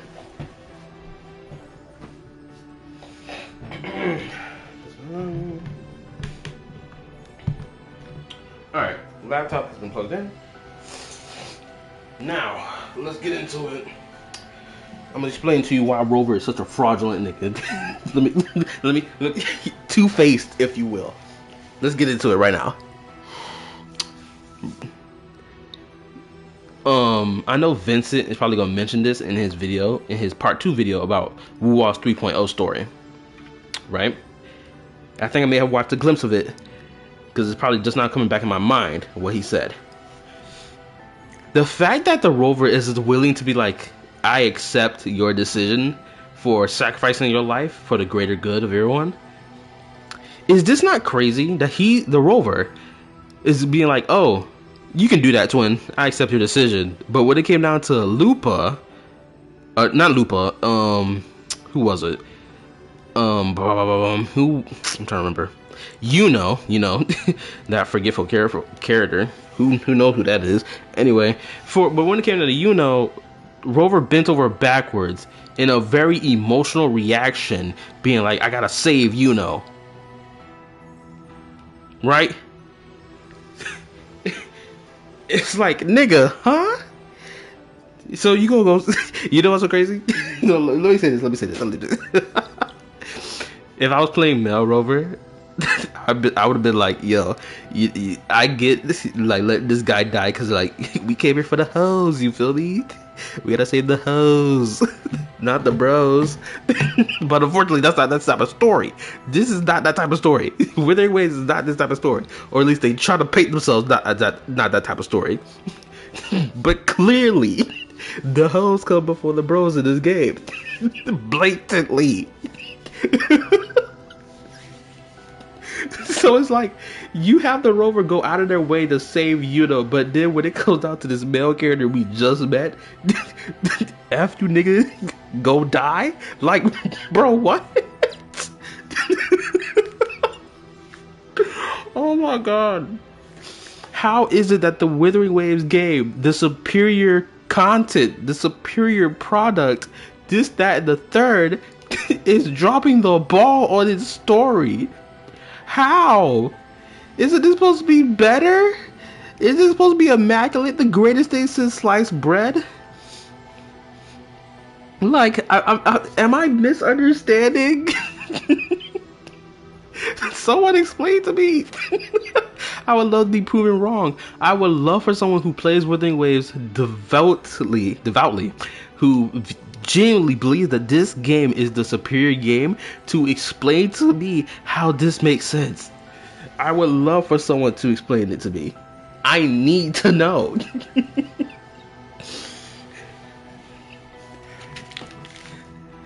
Oh my god. Hold on, let me go back and read. Rover would defy the world to save Yuno. There's nothing wrong with this story. What are you talking about? How dare you sacrifice Yuno? This is all about hype and oil farming. On that note, no one deserves it better than Kuro, apparently. I will share all that I know of the Heliogyre with you. When you call, answer, I will. Honestly, I feel like this moment should have been given to a playable character and not this nigga. We should have had a playable character from this tribe, especially as one of the 6 members of this high group. Because like Star Rail and Genshin and Zenless, at least we get playable characters from these high tier groups. That's like really important to the lore, right?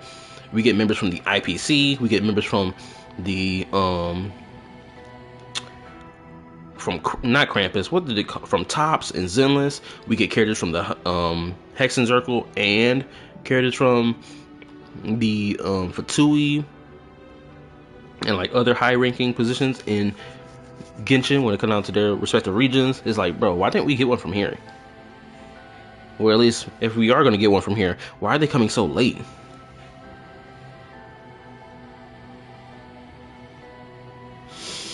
Let me read. You forget why Crow changed the story from because the Rover wife got wrecked.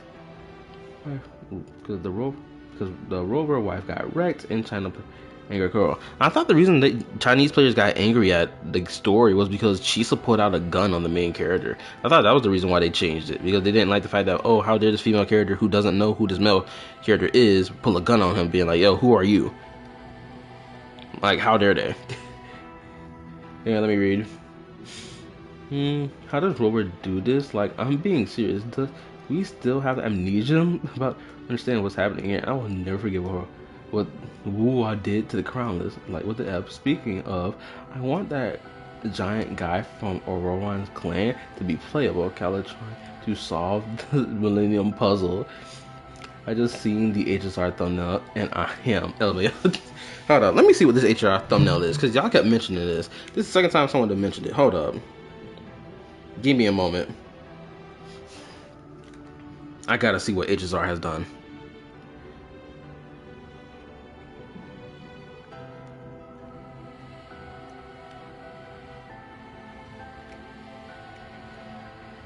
Improv tour trailer?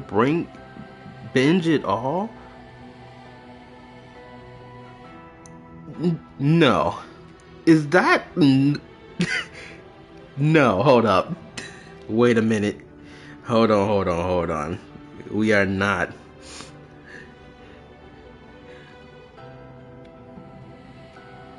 Binge it all. The truth after the Battle of Iron Tomb? It was an hour ago.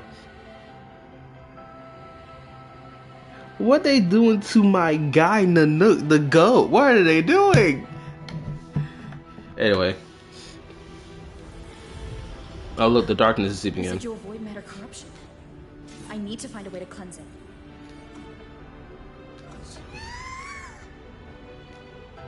That sound. Is it Buddy?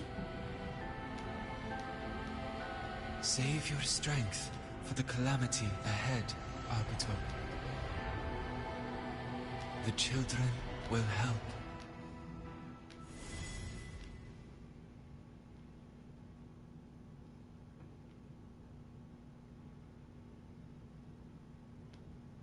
Bro, I've seen better moments than this in Assassin's Creed, bro. Mind you, I didn't even play the game like that. I watched my twin brother play it. Assassin's Creed did better in this regard.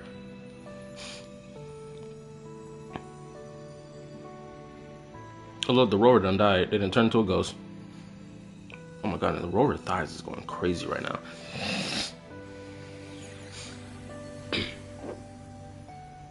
Do not give me some sacrificial moment with the little buddies when we just met these things. But that one looked crazy.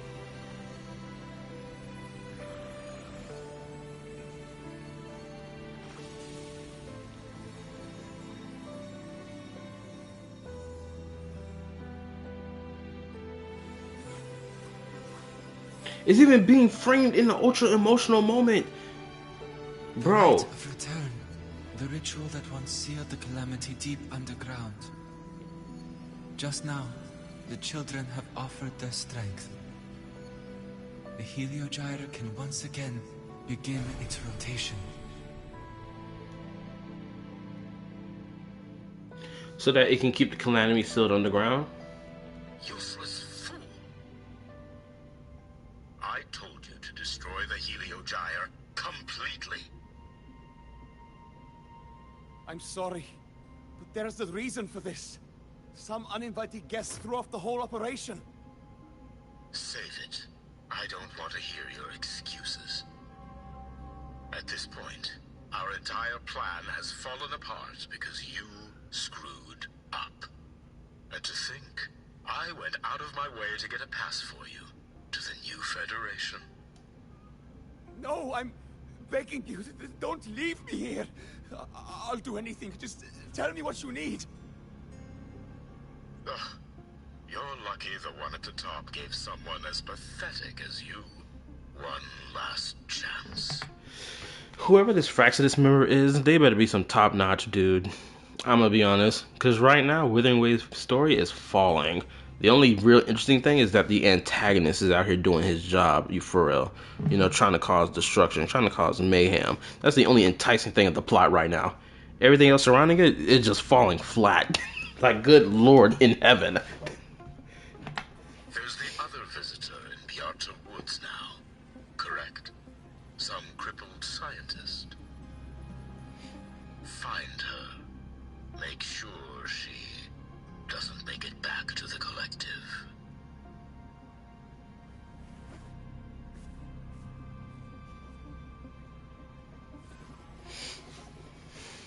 Well, since Mentor is already headed to the Heliogyre, I'd best get started on what I can contribute. Okay, you know what? This section of the story, at least this one right here, this may be better than what we just got done going through. Because she's by herself, we're going from her point of view and all that, and she potentially is going to get attacked.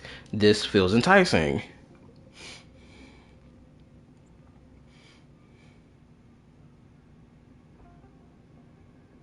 I'm told to tell you how they made NPCs or farms something Hoyo could never. What have you done? Other are no flashbacks on. No, this is the perfect time for Lene to join the gang with Rover, with her ability as a mercenary.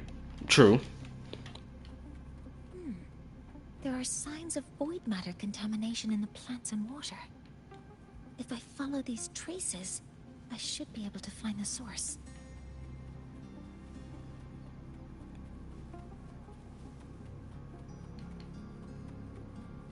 It's invisible. Threat detected. Activating countermeasure.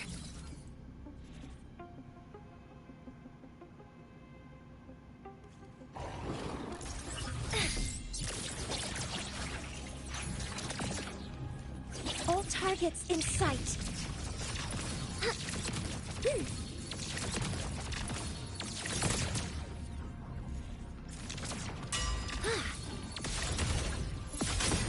Stars, hear my queries.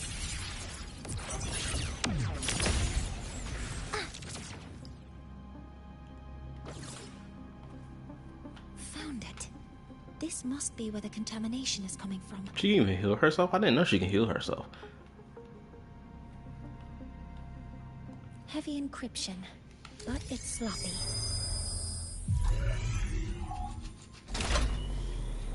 What exactly is her forte ability? Is she like a techno wizard? A techno, what they call it? A technopath or something like that? I forgot the terminology or the correct word for that. It's techno something. The ability to manipulate machinery.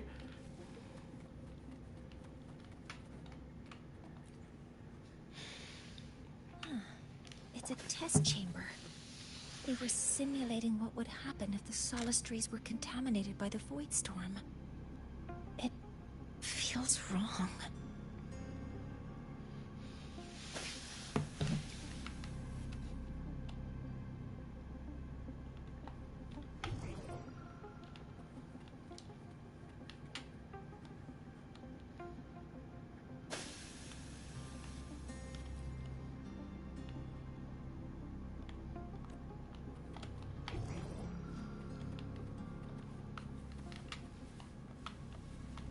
Energy consumption increasing.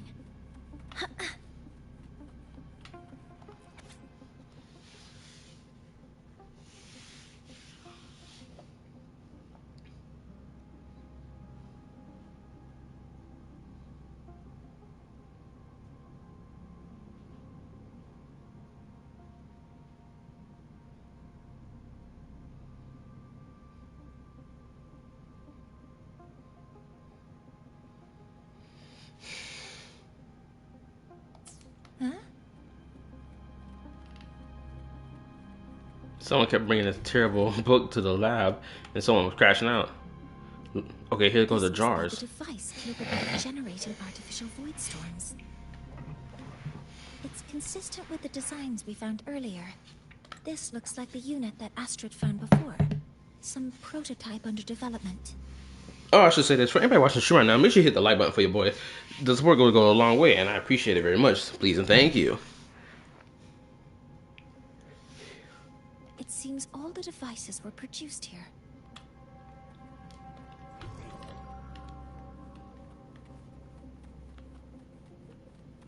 A terminal. It must belong to the owner of this lab. Wait, I missed something. There's a note tucked here.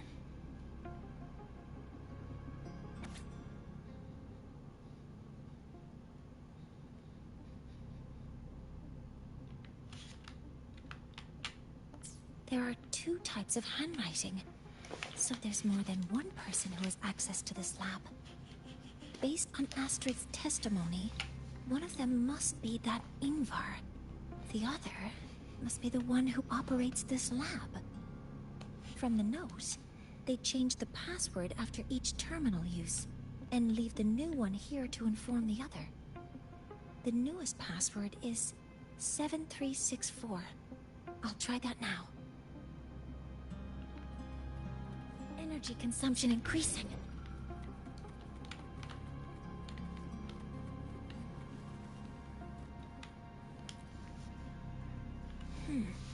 It's encrypted. If I can open it, there's bound to be information about this device and its owner. The password can only be entered once. I could force it open like I did last time, but the risk is unknown. 7364. There. Keeping the password like this. Good thing Ingvar isn't one of my students. My bad if I'm not talking. I'm trying to read. It helps me read when I'm reading in silence.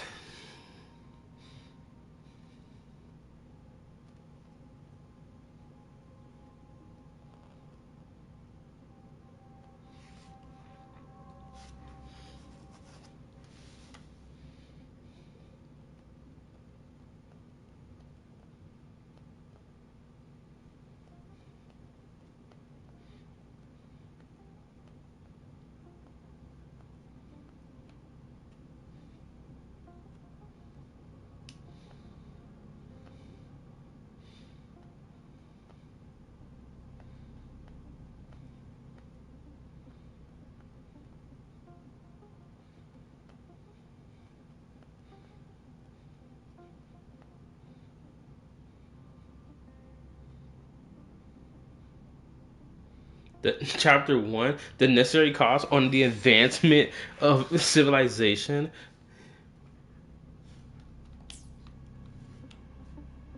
This is a Space Trek Collective project proposal. Evaluation result. Proposal not approved. And these marks on the devices. Looks like I'm going to need her help again. Is her the rover or another character?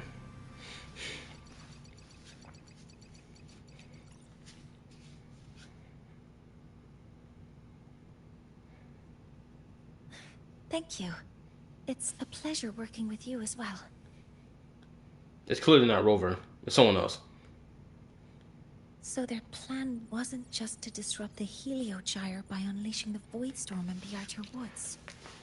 They also planned to...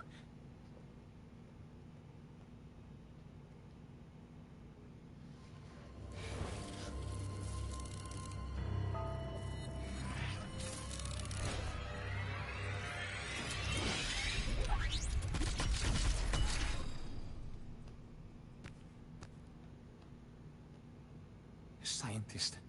Crippled. It's you. They know what they're doing with them leg shots. They're not slick. All I have to do is get rid of you!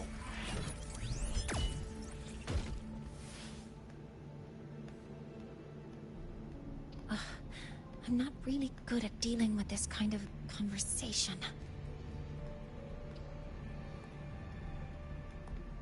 Access to this lab? Wearing Royan attire?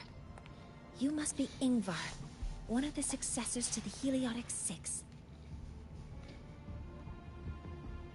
Heliotic Six. The Six. Just because of my resonance ability, would I be forced to spend my entire life trapped in that Heliogyre? They call it... Did they ask if we wanted that fate?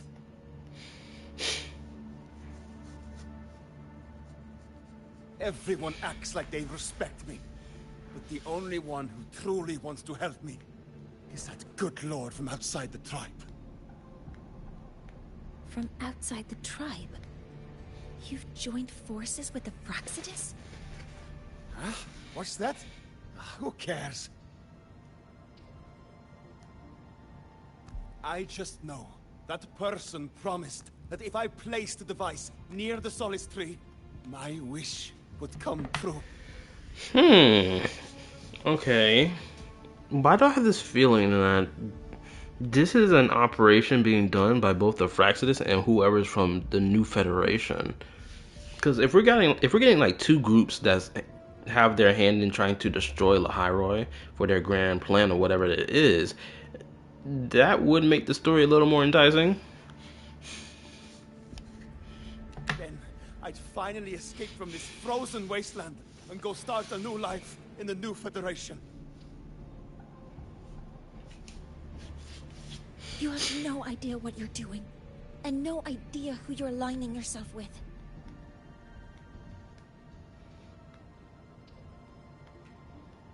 This project proposal comes from the Space Trek Collective, dated 10 years ago. It outlines an idea to use the drive's emergency response mechanism to artificially make it fall from the sky. And the method for triggering this mechanism is to pollute the Solace Tree's root system with void matter, making the reactor drive determine that the Threnodian had breached the lock. You're saying that because I dropped that device there. The drive is going to...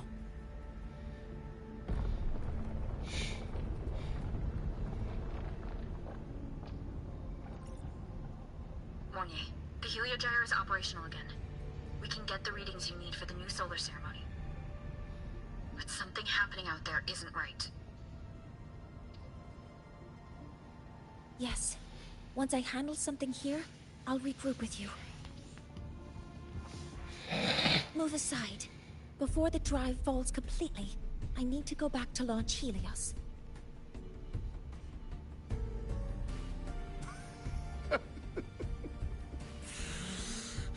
No. His orders were clear. You don't go anywhere.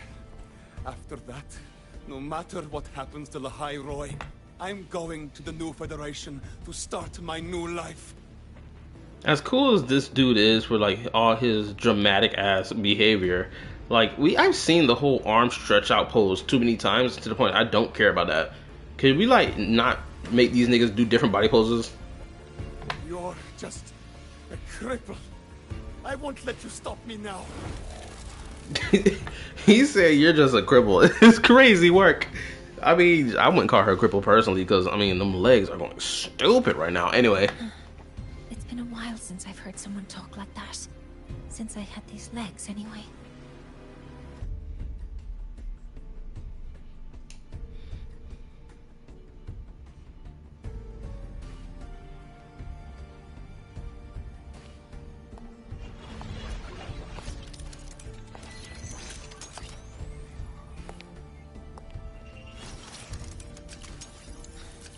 I've been told that in situations like this, Wait a second! I should make my displeasure very clear.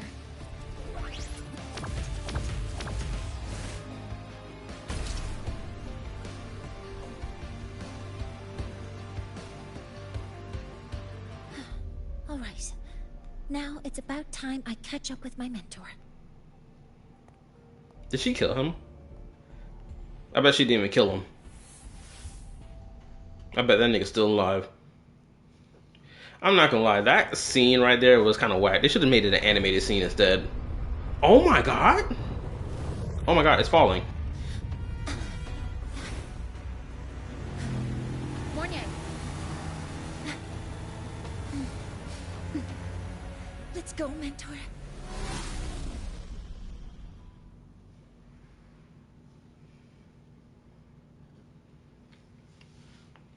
It would have been better if he actually stopped her. I need to get to Space Trek Collective quickly. The Fraxidus tricked Ingvar into working for them. But their real goal is to send the reactor drive crashing to the ground. I've already alerted the Academy to evacuate the area around the impact zone. Bro, it should be already hitting the ground.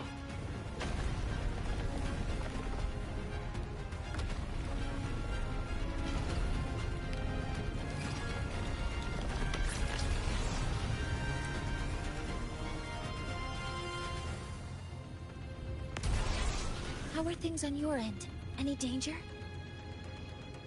All good. The Heliogyre is back online.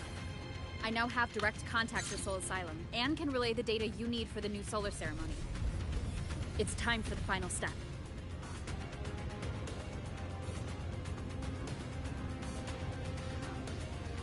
We're running out of time. I'll use my resonance ability to create a more efficient path.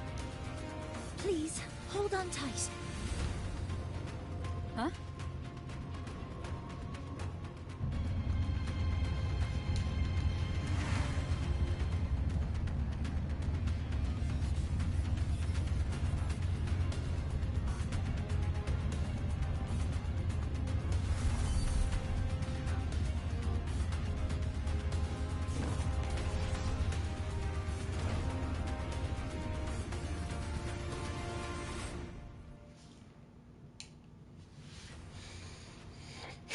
I expected something more from that whole her creating a path for us. I expected a little more than that, personally.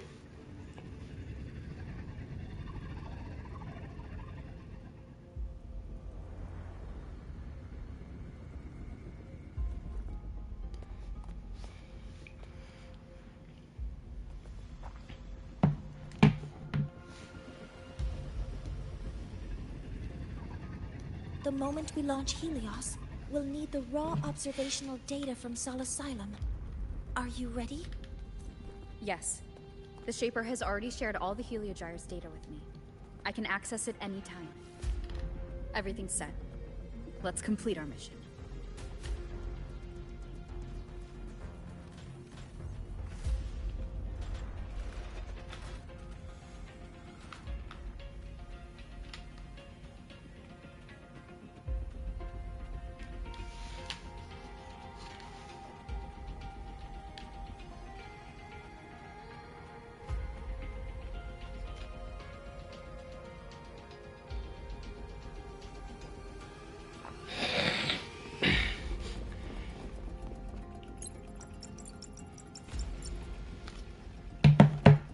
Where is Anselm at a time like this? Who else can calibrate Hyvatia? Cody, Vance, examine the orbital status of Helios again. Also, the propulsion system needs to be double-checked. Professor, do you really plan to launch it without the raw data? I understand your concerns, but we are on the verge of a disaster. The collective can't just sit by and watch it happen. This part. What's that supposed to mean? As the supervisor of this project, I will bear the consequences. No need for that. We've established contact with the Roya tribe and obtained the drive's raw data. We can proceed with the new solar ceremony as originally planned. Professor Mornier. Did you just say you managed to obtain the data? Wonderful news. I'll prepare the connective instruments for you. There's no need for us to continue pretending anymore. Warren, or should I say traitor, aligned with the Fraxitus. How did you know that? How you knew it was this nigga? Was his name on that document I read earlier? Maybe I missed it.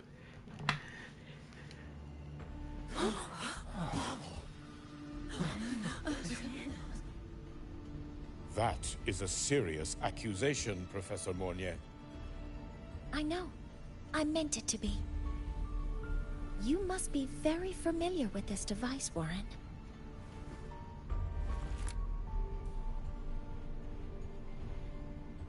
You handcrafted it to avoid leaving usage records.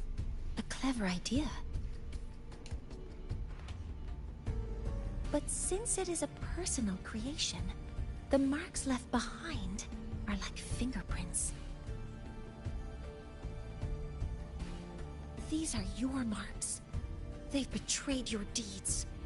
Warren, you've desecrated the hard work of everyone involved.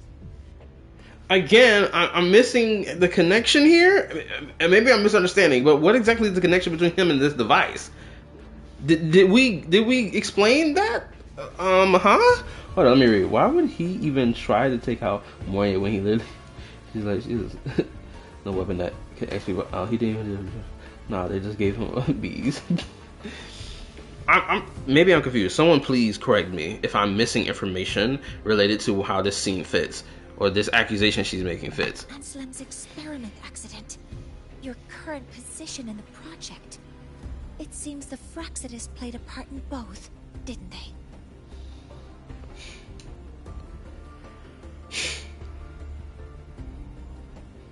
How did she come to this conclusion? I'm misunderstanding. Like, huh? That is a lot of assumptions and conjectures, with no evidence. I could easily sue you for slander.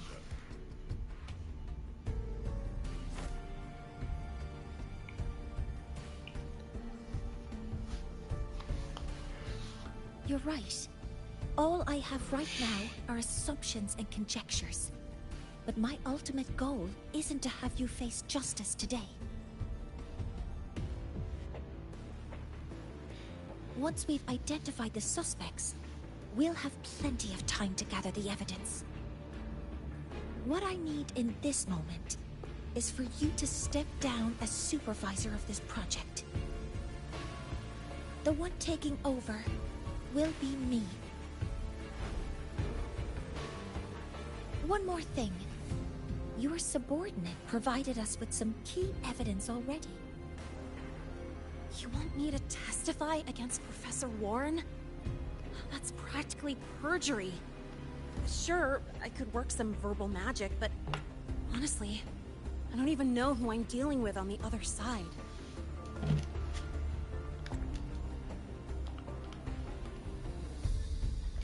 It is a dirty tactic, but it's effective.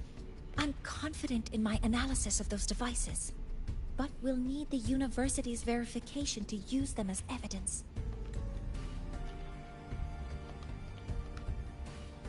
In the limited time we have, the quickest way to detain Warren is your testimony.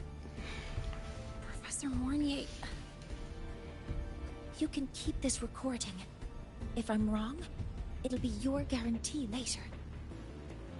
Or you can refuse. Nice working with you, then. Thank you. It's a pleasure working with you as well. I'm still confused to how she came to the conclusion that this nigga Warren was behind it. I'm still confused by that.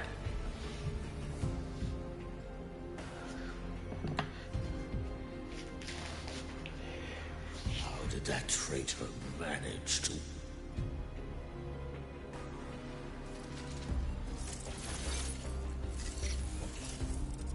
I have already notified the collective. The investigation will start soon.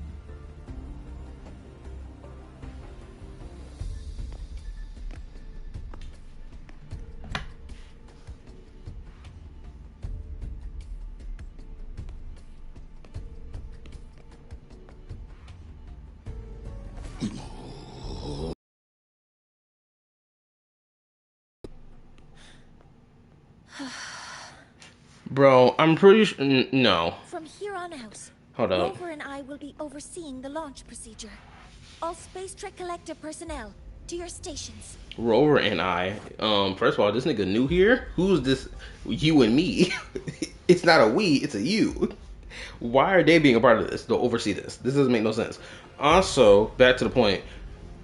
If he was the person behind it, why didn't we spend more time, like, investigating to show proof that he is the one behind this, rather than being like, oh, the investigation will start later. Right now I'm just throwing these assumptions and accusations at you. It's like, what?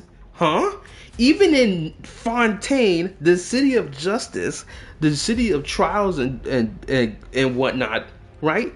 We didn't accuse Vache, or the person that was close to Navia, to being Vache and being the one responsible for the death and like the missing women's case, right, from all those years ago. Like, we didn't throw the book at him immediately and accuse him off rip, right? We went to gather information first.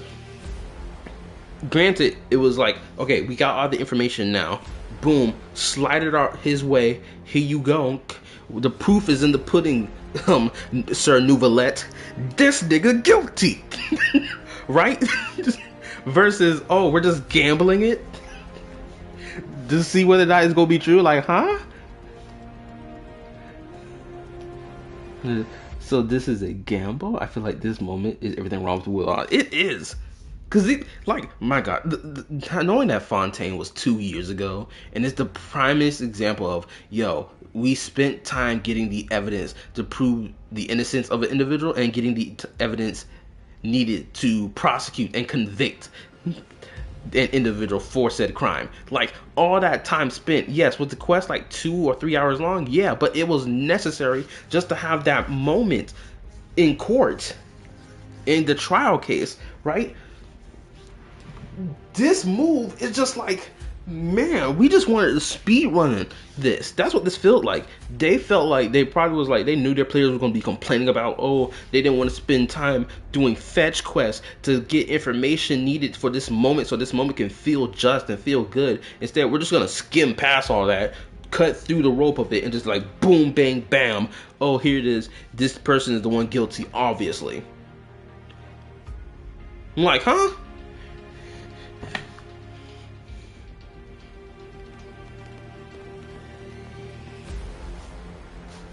Even Genshin doesn't go make this stuff unnecessarily complicated. Please input the drive's raw observational data into Helios. Like, even in Genshin Impact, we would have spent time getting the evidence to be like, oh, this nigga behind it. Shaper, can you hear me? Of course. To you, have all the Heliogyre's readings been transmitted? Then everything is ready. Let's commence with the new solar ceremony.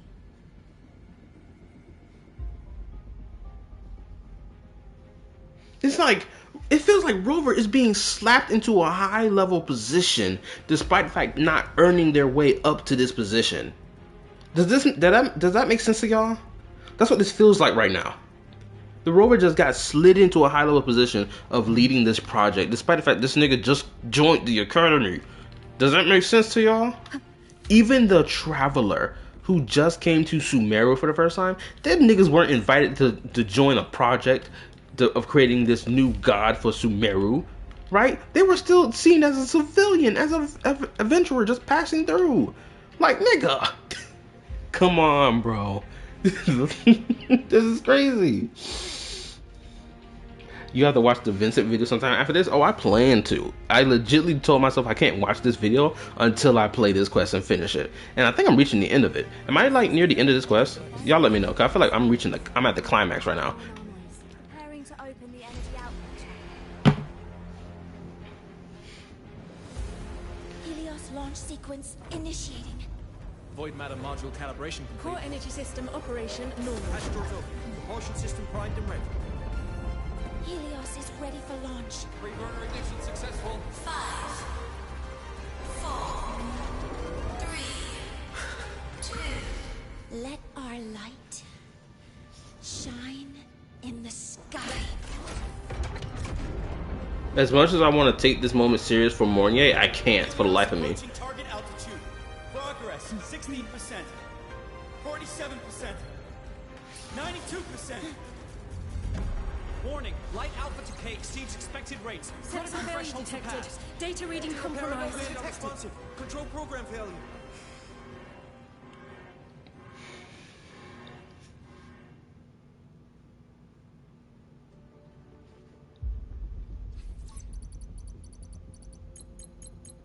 Cause found.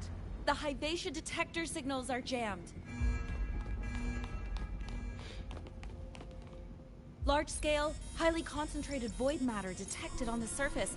It's surpassing the measurement threshold. Calibration can't continue. At a time like this, adjust the measurement location. No, if the impact is this widespread, any adjustment would be pointless. Modify the detection components. No, even if theoretically feasible, there's no time to construct them. Let me read real quick. Like, isn't she supposed to be smart? Shouldn't she have evidence already? I thought she'd be 2 steps ahead. You have to. If you remember, we knew who behind Inazuma Chaos from Long Journey, and conclude Kujo clan as the main conspirator. You're almost done. It made no sense. The devs need to slow down with their writing team. Prepare for the epic moment. Awesome. Yeah, for even like in Inazuma, we found out the Kujo clan was conspiring with the Fatui, which caused the. Well, it wasn't even like. Because the Fatui had already put their foot in Inazuma to cause it to destabilize, even before the whole Kujo clan like conspiring with the Fatui during Inazuma's Archon quest, right? Because we know Tori had his hand in like disrupting and destroying the furnace, which led to other downfalls in Inazuma's history, which of course leads to the current downfall, which was like the lockdown of the nation and the Fatui having their hand in it, and so on, like taking advantage of the Raiden Shogun, you know, locking down the nation because of her desire for eternity and whatnot. Like, there was a whole bunch of things moving that made us understand, okay, how XYZ got to this point. This whole moment does not feels like we're missing a whole bunch of necessary steps to get to this point. That they feel like they cut it out just because their players don't want to waste time playing a story, despite the fact they have a freaking skip button. What about high-powered void matter neutralizers? No, without the drive's light, all energy components will be inoperable.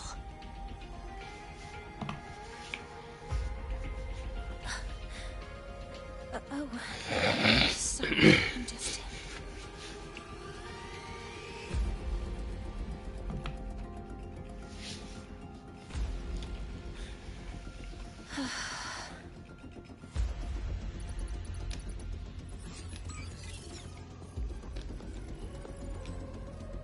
The launch failure is caused by the detector's inability to measure the drive's operating parameters.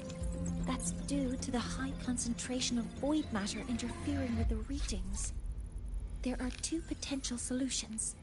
We could increase the detector's tolerance to void matter, or we could eliminate the surrounding void matter. But neither of those options are feasible in the time we have. What if we transport it somewhere that isn't affected by the void matter?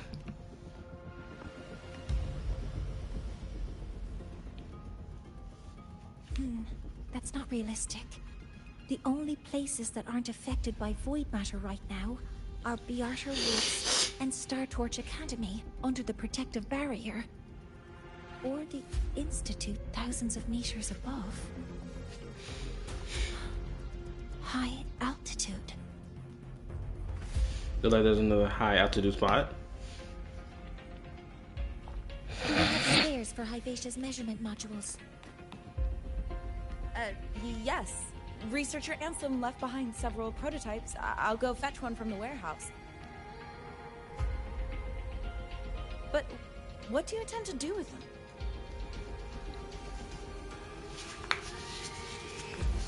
The eyes of the gods have failed us. So have our machines.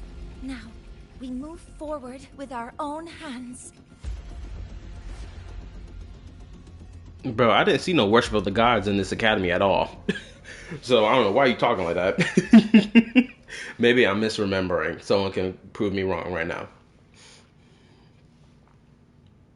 Also, I'm about to go downstairs to get me a drink. Like, I'm mad thirsty right now.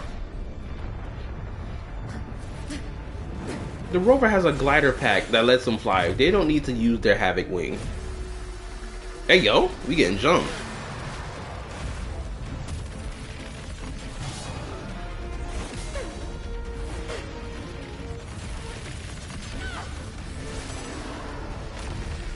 Like, again, out of context, this moment is pretty cool. In context, it's losing me. It just feels like a fight for the sake of having a fight. Like, genuinely, this beast comes out of nowhere and just attacks us. Like, what the crap is this? There's no build up to this fight.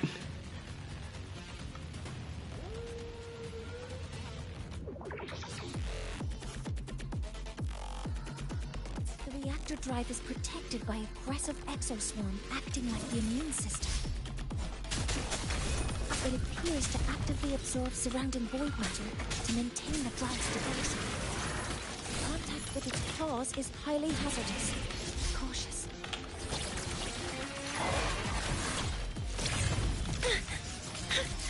Nearly tripped myself.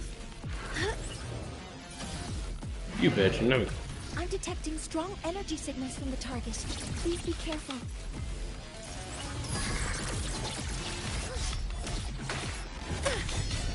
You bitch. Correcting posture. Swift and resolute. Down with the curtain!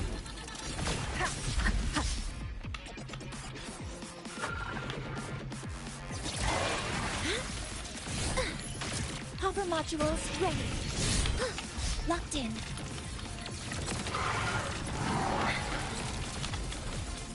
Guidance ready.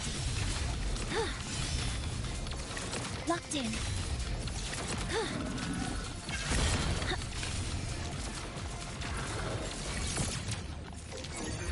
Order executed. Oh, dang, he grabbed her.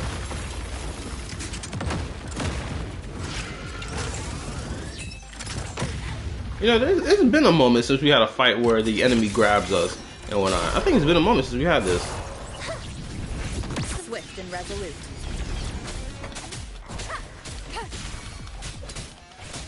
Shadow descends. Assuming master control.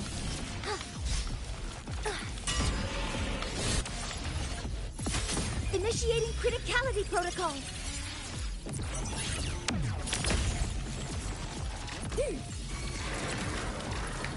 Swift and resolute.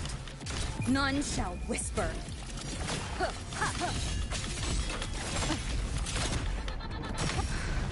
I dodged that, damn it.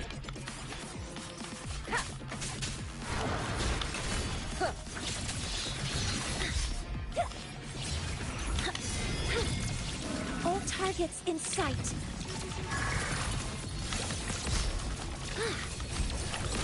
Locked in.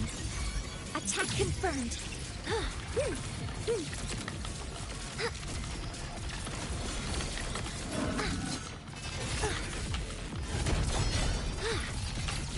Man, I'm high up in the sky for him not to be able to hit me like this. Output.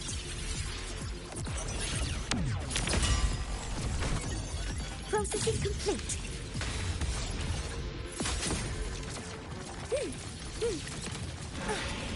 Swift and resolute.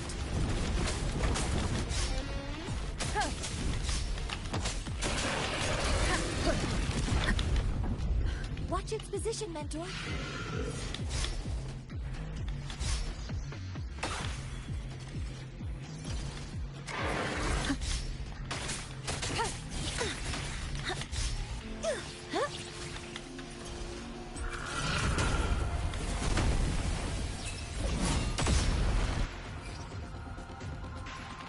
Assuming master control. Initiating max power output. Suppressing target. Suppression complete. Now's your chance. Assuming master control.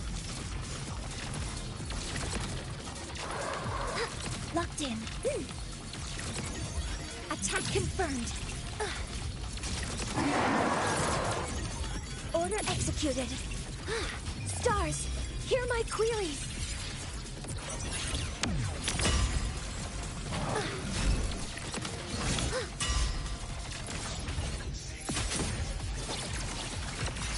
Command mode engaged.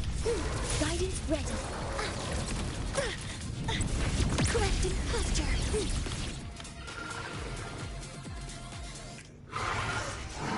Deploying force field. Well, you a bitch for that.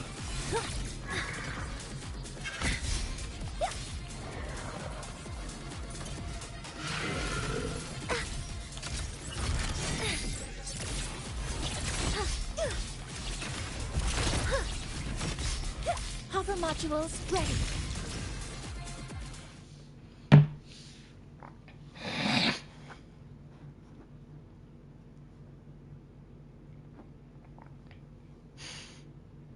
I don't even know what I want to say about that boss fight. I'm gonna be honest with you. All I can say is just like it's like a whatever boss fight. It's like who cares? To receive data. Genuinely, I don't care about this boss fight.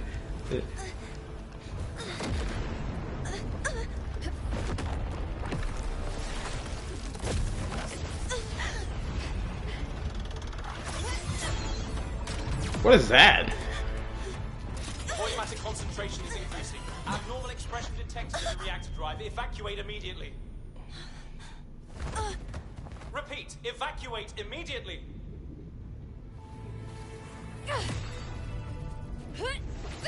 Captain Saberho, what are you doing? Get over here.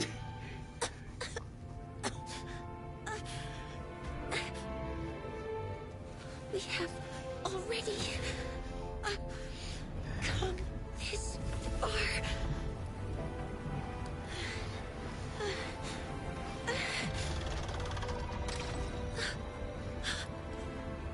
So I'll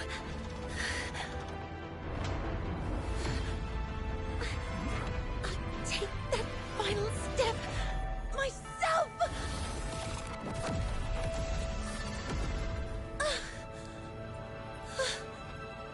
What was this, an overclocking moment? Pity. I don't want to say goodbye yet. Data received. Analyze it. Professor Monnier, are you there? If you hear this, please respond. Why does nigga pull out the bike despite the fact they can freaking fly? What are they doing? That light just now. Mornier must have entered the reactor drive. Rover, the Space Trek Collective is connected to your vehicle. And what is this giant mechanical worm? This wasn't here before. Leave it to me. I'll find it. Seriously, where does giant mechanical worm come from? Is it the void worm? It can't be because this don't look like the void worm.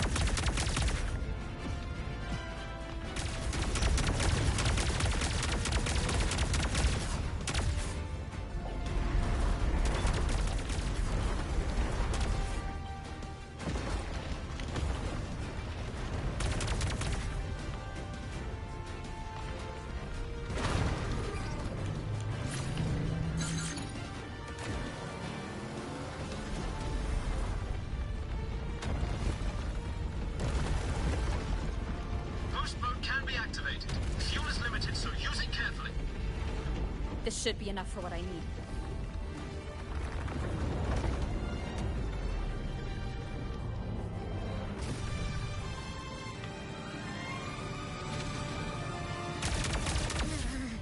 The light gets worse the closer we get.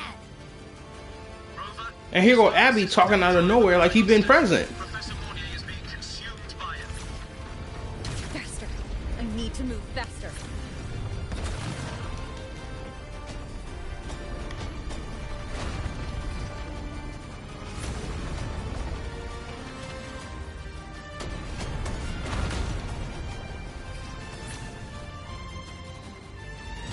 So, let's try out the Institute.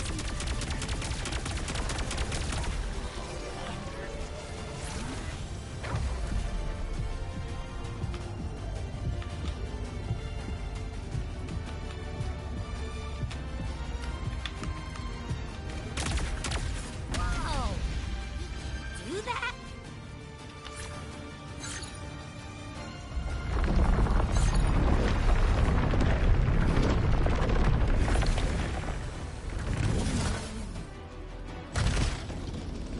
First of all, that's not how that works. You cannot grind sideways like that. That's freaking crazy. Y'all saw that? I've already done so much. Just leave the rest to me.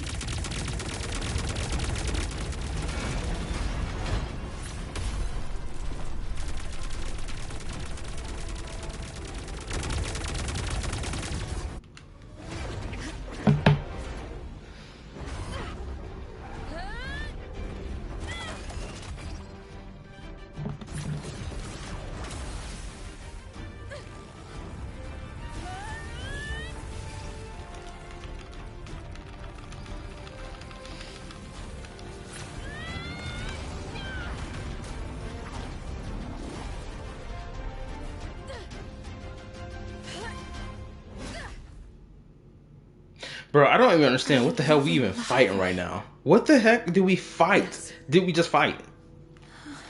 I'm not grasping it at all. Sometimes, only by saying goodbye can there be progress and change. After all, even if I leave, Lahai Roy will still continue forward on its own feet. Isn't that right?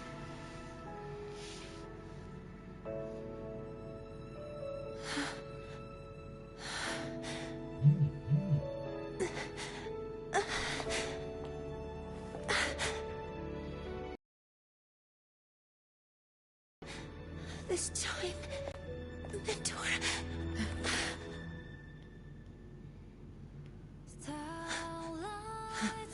I can't take this moment serious. Data analysis complete. Helios is operational again.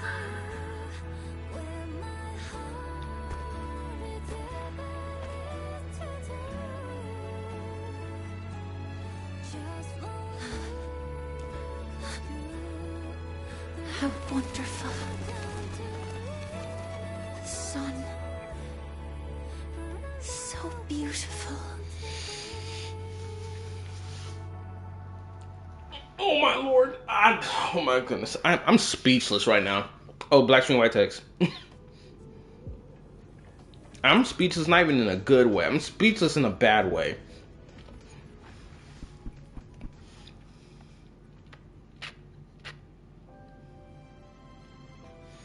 I'm not even sure what the crap happened. This is how, bro, the fact I can look back at Amphorius, at least with Amphorius, we understood what the hell we were fighting when it come down to bosses. Just now, we just fought some giant eyeball thing shooting fireballs and laser beams with worm arms. And I'm like, okay, where did this nigga come from? Huh? Like, what? I'm lost, twin. Where's my twin in them? Go explain to me what the crap did I just fight?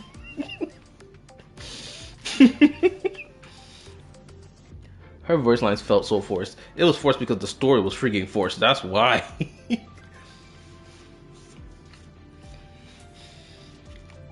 Again, this is another moment where Chisa could have appeared.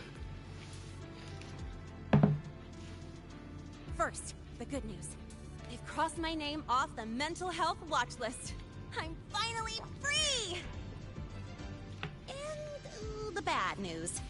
Since I kinda did some falsifying during the investigation, they said I breached the rules. But since I did it to make sure the bad guy didn't get away with anything, and I actually helped out, the final verdict is I'll still have to stay on the mental health watch list for a while. So the Academy got their hands on solid evidence. Well, once you have your suspect, the rest is easy. Plus, there's one teacher whose forte can wring out the truth from anyone. Oh my god. So we didn't put forth no effort into actually investigation to prove that this man was guilty. Instead, we're relying purely on someone's resonance ability who has the power, the ability to wring the truth out of people. Are we freaking for real? You know what's so crazy? They can legitimately get away with writing it this way because on some real ish, they wrote the fact that everyone in this academy has a resonance ability. So clearly they can scapegoat out of this writing by being like, oh, well, someone has the ability to see the truth, perceive someone's truth and whether or not if they're lying. They can legitimately just do that and just keep it pushing. Oh my gosh. And Forrest is definitely peak. Exactly. I am Morris' wife. This, oh my god.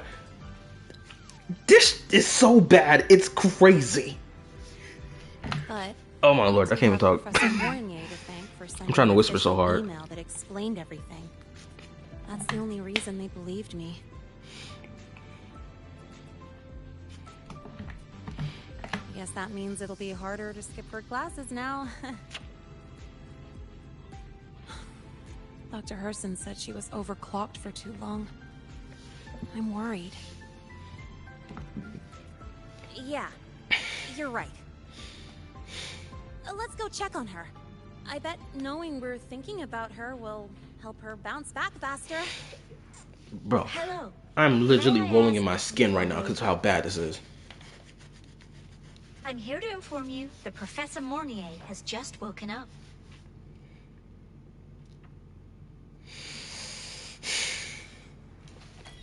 Hey, you know what's so crazy? Okay, so I got a screenshot in my Discord about Nicholas Light TV. Y'all know, some of y'all who know who that is, y'all know who that is. Other y'all who don't know who that is, I'll give a rundown. He's basically a reactor, anime reactor, right? He's he over the top in his reactions, and people can even perceive him as being annoying by how he conducts himself when it comes down to his reactions and whatnot, how he goes about it, right? Which is fine. Like, I ain't gonna never fault someone for that because that's their opinion, right? This dude, because apparently I just found out, Homeboy is over here playing Genshin, telling me I'm giving it another chance, and he's over here speed clicking through the dialogue. So that means when something happens in the story, he's gonna be like, "Oh, how did that happen?" Won't even understand because he skipped all through it because he was kept clicking that skip button. Yet he's the same nigga who gonna sit here and try to tell me that Withering Waves is just a superior game in comparison. And it's like, I already knew that nigga came into the conversation with a biased opinion, especially knowing that he was chatting it up with Tectone, and Tectone has a blatant biased opinion when it comes down to any Hoyoverse game, especially Genshin Impact. So it's like, he didn't even come into the conversation in good faith to even begin with, which is why I don't care about anything that man got to say, or his opinion about Genshin versus Wuar, which game is better. Because his opinion already is on the floor, because of the fact that he came into the conversation extremely biased.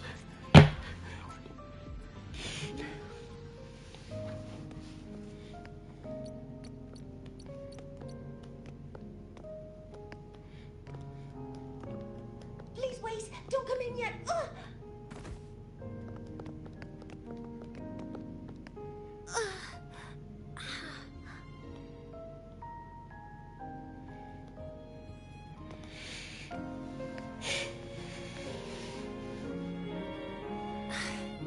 Sorry. My body... I still can't move like I normally do.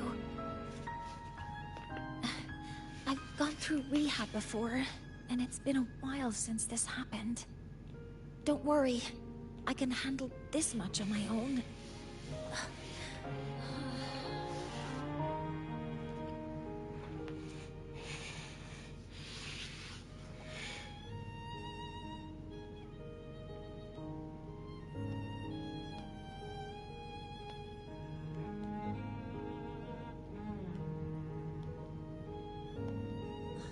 Professor Mornier, how are you feeling now?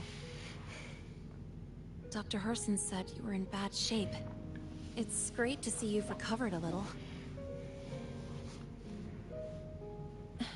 To be honest, at that time, I didn't think I'd make it.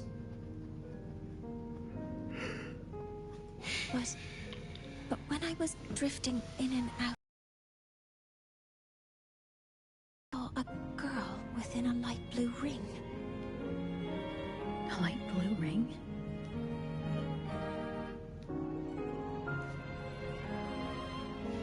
Can you describe what you saw in more detail?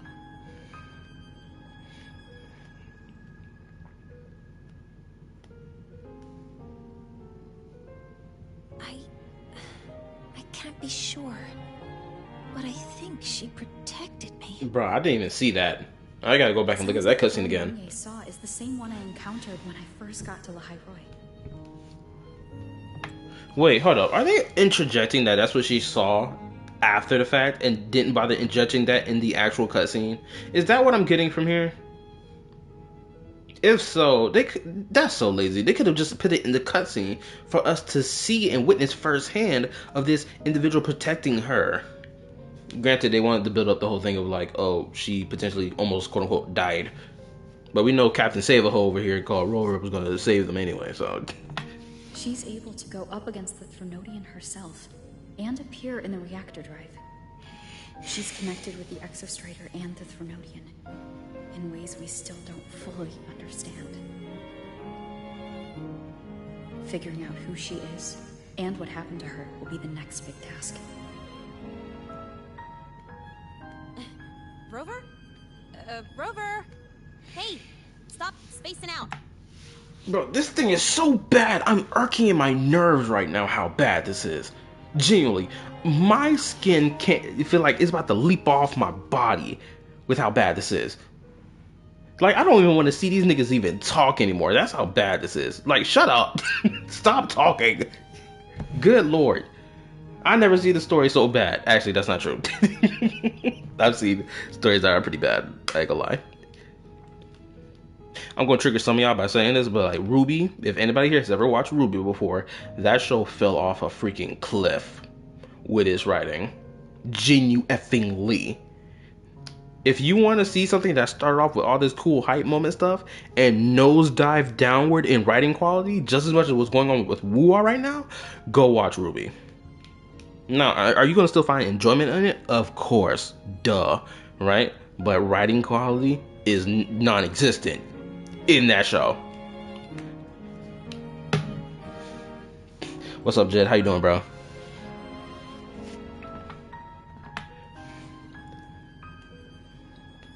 Celebrate Professor Mornier waking up and the crisis being averted. Don't you think we should? Fell off a cliff is an understatement. Yeah, you're right. Let me crank it up to the nth degree. That story for Ruby and what's going on for Wuwa right now is falling into the abyss known as a black hole. It will forever not escape the bending of space.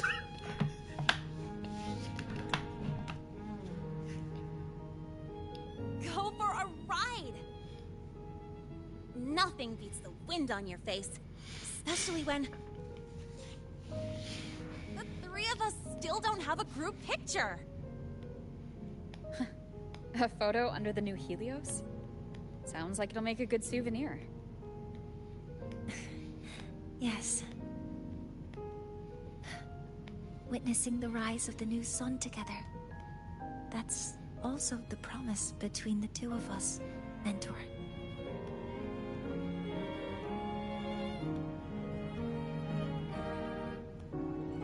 Bro, if they wanted to play this romance thing, they should have just made her a schoolgirl instead of a professor at the school. They should have just done that. Let's go. Look at her, she just floating. How lazy is that? You're not even gonna have the character actually walk. What, y'all niggas was so lazy that y'all didn't want to do the walk animation? Lazy ass nigga for real. Oh my goodness gracious.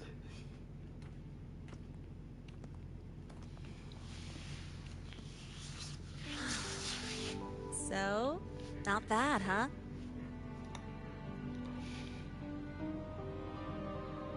Sorry, Genshin did it better. This is so bad.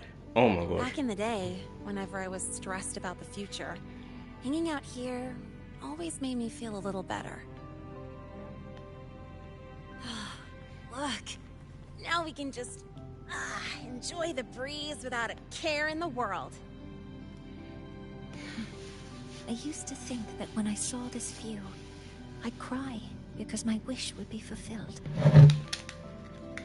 But now, when I see Helios's light pouring over the land, with the ancient frostlands and people who've been here for only a few decades sharing the same warmth, I just think, what a beautiful sight.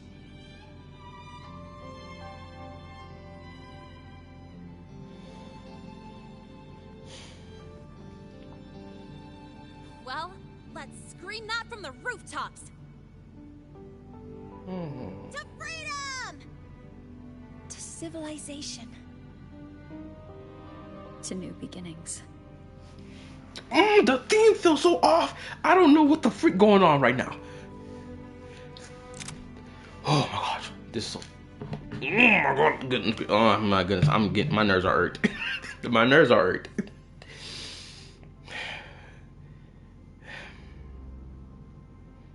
Please just show me the villains. That's the only thing I care about now. Show me the villains.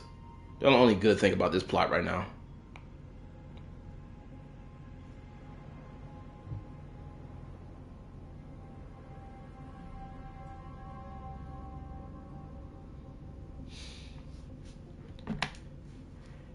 Three days ago, when Helios was launched, we registered an unexpected spike in void matter concentrations near Hyvatia. It interfered with the launch. We're still unsure what triggered the surge, but after comparing the waveforms with the device Professor Mornier brought back, We suspect it was an artificially induced void storm. And we found you unconscious close by. Dr. Hudson, I really can't remember anything. You can relax. Professor Lucilla has already given you the clear. Who's Lucia? You're not a suspect. Is that a playable character? I'm just here for protective oversight. Acting as your personal bodyguard, you might say. Aren't you the campus doctor? And you're here to protect me? A doctor's duty, isn't it? But there is one thing I need your testimony on. Before you fainted, who did you see? Good day, gentlemen. Hivatia's routine maintenance has been completed. I'll be on my way. Nigga, you didn't have to interject into the conversation. You could have waited. It's called, you know, saying excuse me before you just interject yourself into someone else's conversation.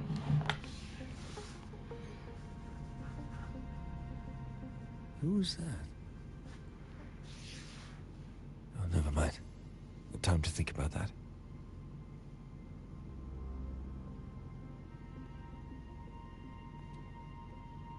That nigga mad suspicious. Dr. Herschel, the Academy's review committee thinks that what I've said is unbelievable. But if you're willing to trust me... Before I passed out, I saw... myself.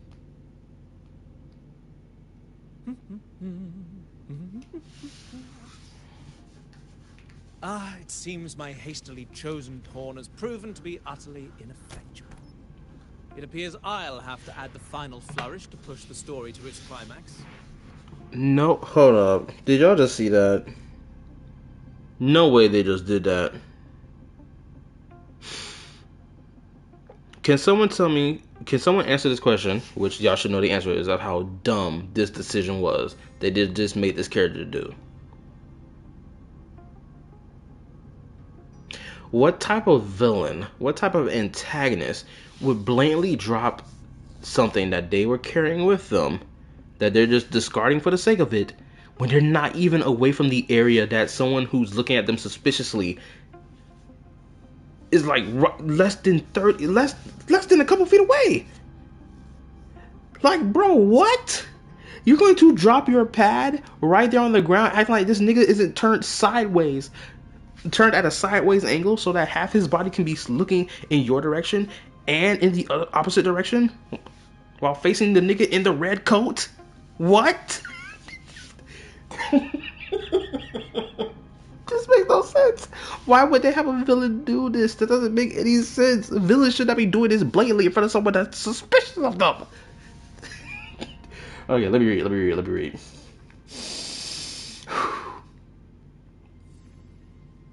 Bro is talking like they're not 10 feet away. Bro thought he was the door. Yes, I know. It was too early for that, but I thought it was gonna be like we switch out the spirit realm and the real relax or something with stupid school shenanigans and stuff, you know. Since we in school, it's called aura farming. LOL, it all makes sense when Rover aura farms. 0 out of 10 aura farm, and then there's a cult converting these students to join them in their cause. Oh, you was telling me the whole plot right now. My bad, I didn't even piece together what you was telling me, Comey. But yeah, this... Oh, my lord. But no matter. I'll simply chalk this up as a poor judgment call. A band of fools who enacted a farce. Nigga, you are talking out loud like nobody can hear you. Them niggas are less than 10 feet away. Why are you talking out loud? Such a pity, though. With this piece expended, the chapter where the girl forms her bond with a Threnodian must be delayed. But that is a tale to be savored later, right? This is Cristoforo. Ain't nobody stupid. Only Cristoforo would say some dumb stuff like that. This is chapter 3, act 2. Oh, never mind. My bad. I misread that. I'm just over here lost about why this chapter called that.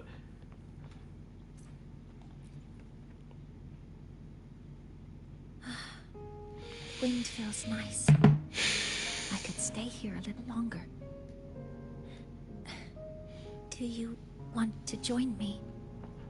Yes. The Space Trek Collective has given me a whole month of paid sick leave. My schedule is clear. The last time I had this much time off, I think I was back in middle school when I tumbled down a flight of stairs. Well, at the time, I dropped the book I was reading down the stairs. So I accidentally... No, I shouldn't mention such embarrassing things like that in front of you. Now, what would you like to discuss? The reactor drive didn't land as the Space Trek Collective had originally planned. But now that it's on the ground, we can finally start researching it. And then, someday, we'll prove that both the sun and the stars are within our reach. It would be nice. Oh, I see your comment. You could be there to witness it with me. Let me read your comment. This is at 105. To be honest, I thought this story arc gonna be about Linye helping Chisa find her dead parents, and we have the abandoned part of school, talking to dead spirits and shit like that. I don't know what I was thinking. Oh, I get what you're putting at. I get what you're getting down at. I get it. What's so crazy? That plot kind of happened with Zenless Zone Zero, right?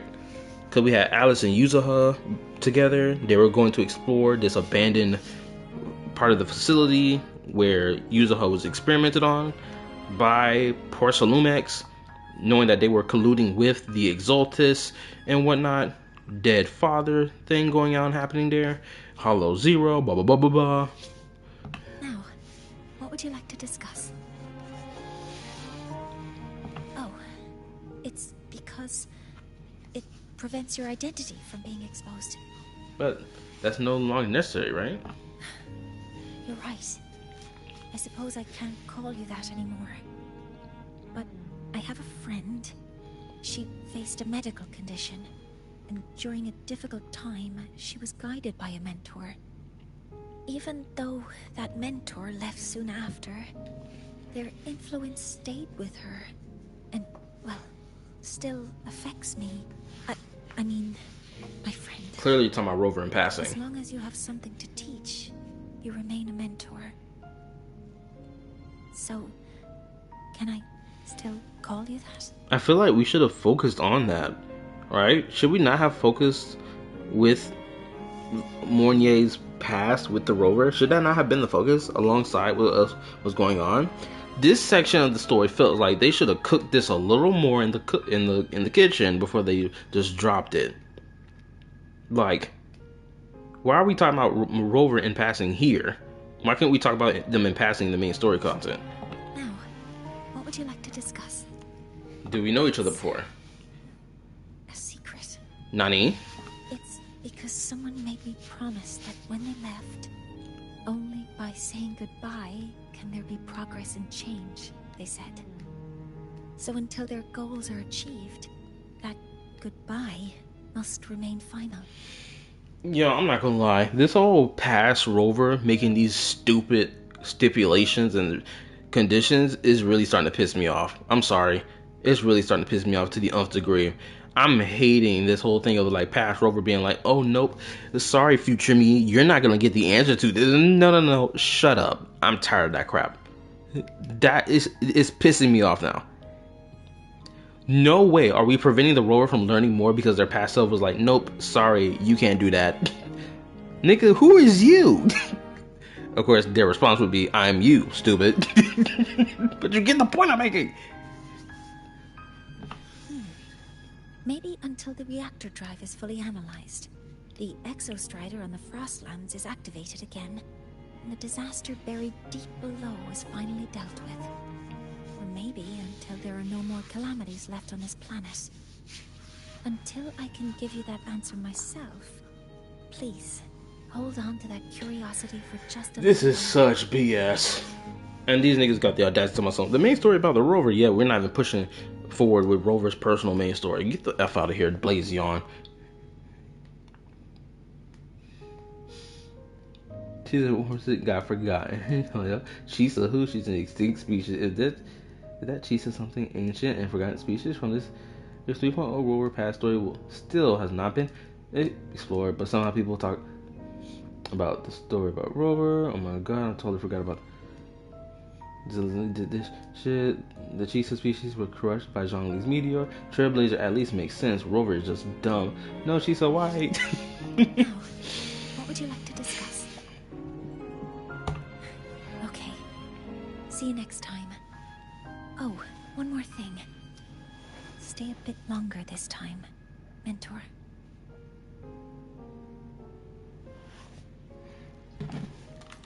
I'm not gonna lie. The way Withering Waves is handling the whole nigga forgot their past type ish and don't remember nothing, I hate it. I hate how the way they're going about it. It sucks. I'm gonna say that confidently now. It's trash. The reason, you know what I can compare it to for why I deem it trash? Let me explain. Anybody here ever played Gravity Rush?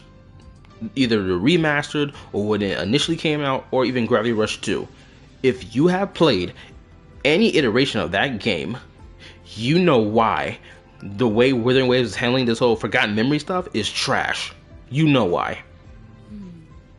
The fact that Kat from Gravity Rush, when she has forgotten her memories, she's not out here trying to look for her past memories. She's just like, yo, I don't know how I got down here to this area, but like, I'm trying to build a life around here. I'm trying to find me a place to sleep at night. I need a bed. I need a shower. I need XYZ. You feel me? And then, of course, she's building her reputation as the gravity shifter who's helping save this town. She's even given the title of Gravity Queen or something along them lines, right? And then she starts getting more curious about the world around her because of the people she's faced. She even body bagged one of the antagonists. The first antagonist she ever dealt with in the entire game. She put this nigga in a blender, not even on purpose. It was by accident. Nigga got crushed by a trash compactor and died.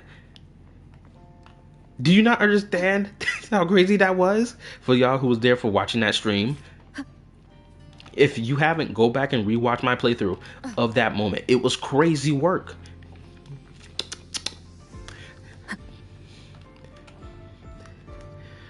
But even still, Kat gets curious about the world around her. She still don't understand how is it that she can even manipulate gravity.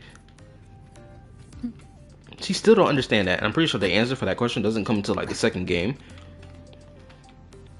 But like, it's crazy. It's slowly taking its time to build up the story and build its character and properly flesh out its forgotten past stuff. Is it every chapter of remembering the forgotten past time? No, obviously not. But it's slowly building its way there and it's doing it properly. Withering Waves is dropping the ball on it, bro. Anyway, let me read what y'all talking about. That's where they reading too much on building stuff about Rover and never explained it. Finite and Zhongli had a clash of giant rocks, and then she tripped on a piece of grass. She's out of commission. Rover be like, I forgot my past. I need to find my past for no reason. It all makes sense now. Zhongli and were together and had to go extinct. Oh my goodness, this was bad. This was really bad. I can't wait to react to that Vincent video. I'm not gonna lie. I may have to make that reaction to that Vincent video a short reaction, just because I'm just gonna agree with everything he says without no real pushback. I'm gonna be honest with you. And this is the second time we've come back to the same spot at the end. Watch me come back here again at the end of chapters 3, acts 3 and 4. Watch, we're gonna be back here again, being like, yo, let's look at the sun again. Let's just chill. Let's take another group photo, mind you.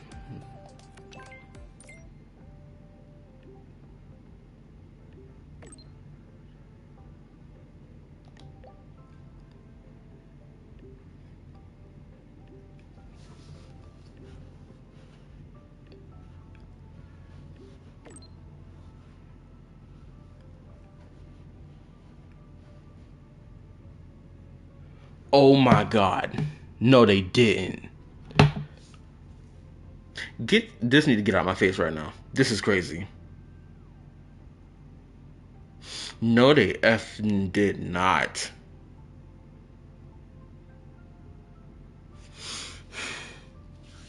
This shit's so bad.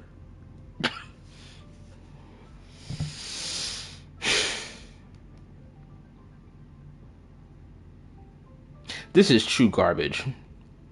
This is immaculate garbage.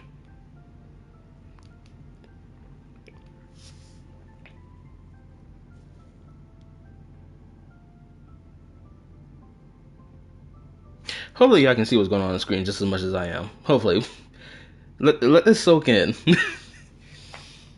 She met Lahai and her family off screen, when we could have had Shisa and Lahai interact on screen for the first time. They instead decided to be like, oh, it's going to be off screen.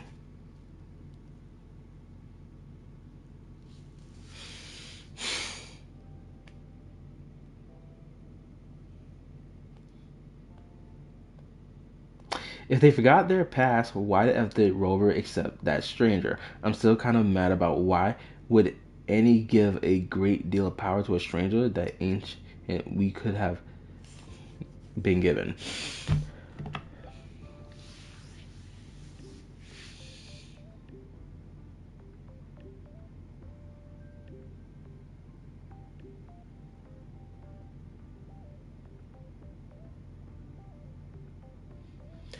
Even the final two lines, oh my god.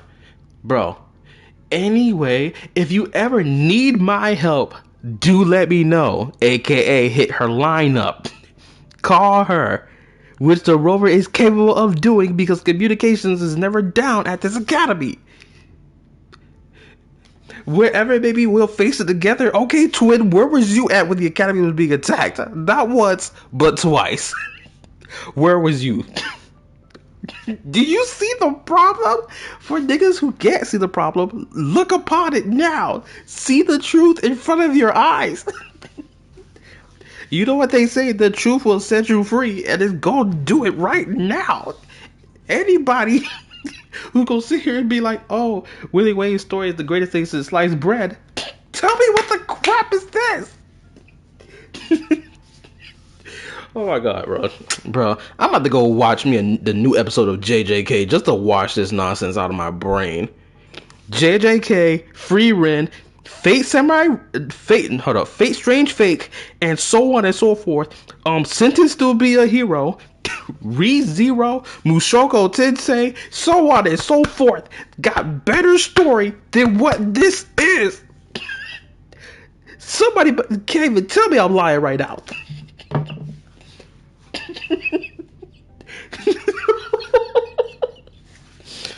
Bro, Paw Patrol got a better story than Withering Waves. Fight me on it.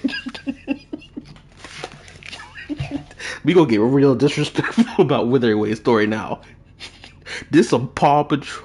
Not even Paw Patrol. This is some not even Dora the Explorer, because at least Dora the Explorer puts forth the effort to have the characters investigate information about where we're gonna go next. Oh, look at this item here. What's this item doing here? Who left this here? Does this belong to somebody? At least we do that in Dora the Explorer, for crying out loud. Oh my goodness. Oh my gosh. Oh my god. Please, girl, give more budget to the writing team. I'm going hard. You know it's awful when Paw Patrol, a storyline that doesn't make sense, is indeed better than this for. Oh my god. This is so bad. It is so blatantly bad. Let me get more disrespectful. Let me think of another show. Wonder Pets. Oh my god, Wonder Pets. Wonder Pets is better than this. Oh, I'm being serious when I say this. Wonder Pets was the shit right there, bro. Anybody who never seen Wonder Pets growing up, you missed out. Wonder Pets were better than this. They treated their characters with respect. You know another good show that's from PBS that did better? Super Y. Anybody see Super Y growing up in the early 2000s? Guess what? It's better than this. Freaking Daniel Tiger is better than this. if I really want to go on a speed rack of better shows for teens and up, that's better than Withering Waves. I'll list them right now. Ben 10 is better. Generator Rex, Teen Titans, not Teen Titans Go, obviously. Young Justice, Ben 10 Alien Force, Ultimate Alien, and Omniverse. What's another good one? Sailor Moon and every other iteration of it.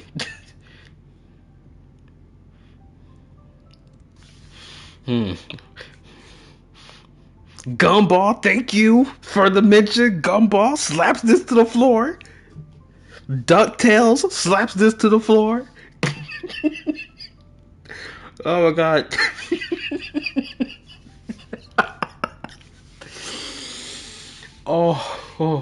Ooh, Regular Show slaps this to the floor. The list can go on and on for what is better than this.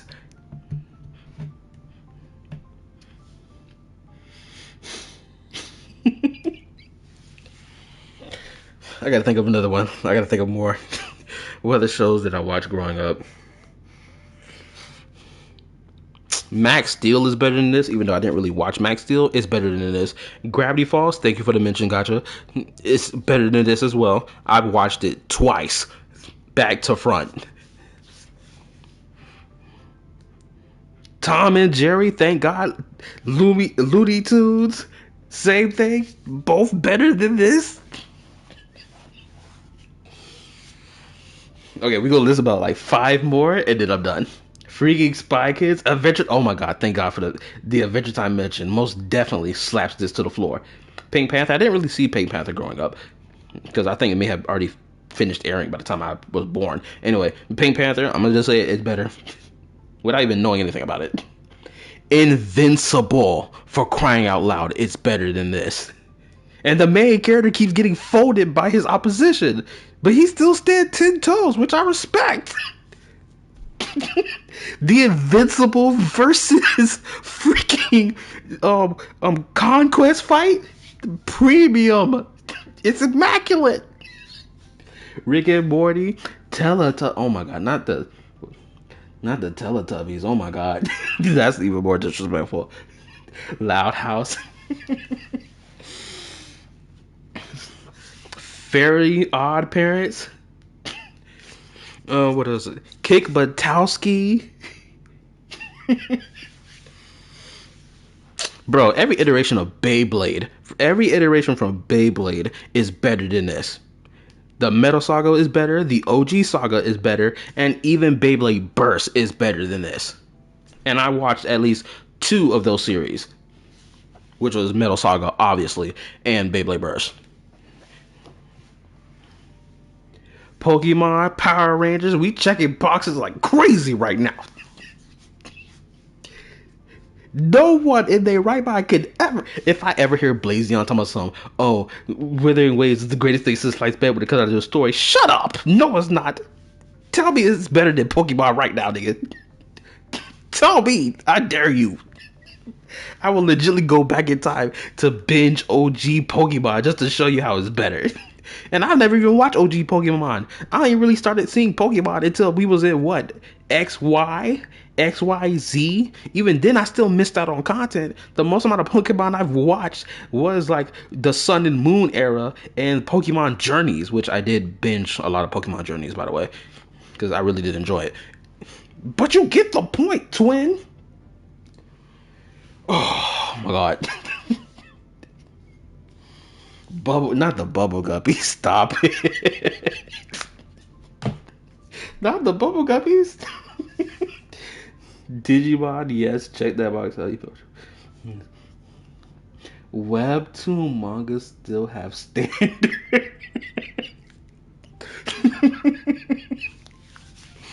Bro, Withering Waves story writing is getting as bad as those freaking whack stories that you find on Webtoon. Genuinely, them crazy bizarre stories that you find on Webtoon. That's just like, this is clearly a fetish story. There's nothing more, nothing less. It's not meant to be deep. That's how bad this is. Cat in the Hat. Oh my god. every story made by Dr. Seuss is better than this, blatantly. And it taught life lessons, by the way. Shoot, some of the books were even bizarre for me when I was a child, but like I still was enticed to read it.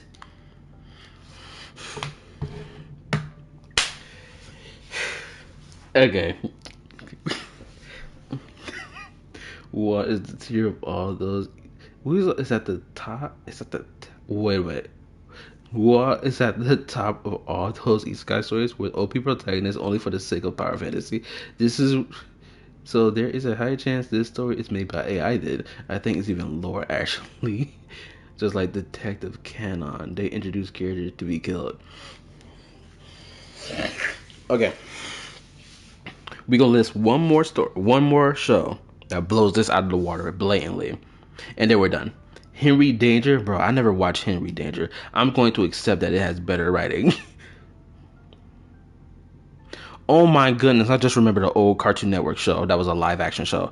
Anybody here ever watch the show called like Level Up? I know they had like a movie, then they went to TV show format. Bro, even that's better than this. And it's in a school setting. You got niggas who got their powers from the video game, being like, yo, I'm a sorcerer. Yo, I shoot a slam cannon. Yo, I forgot what the other guy did. I knew about the dude who did sorcery and that cannon blaster. Courage the Cowardly Dog is even way better. Yep. Oh my god, not Blue's Clues.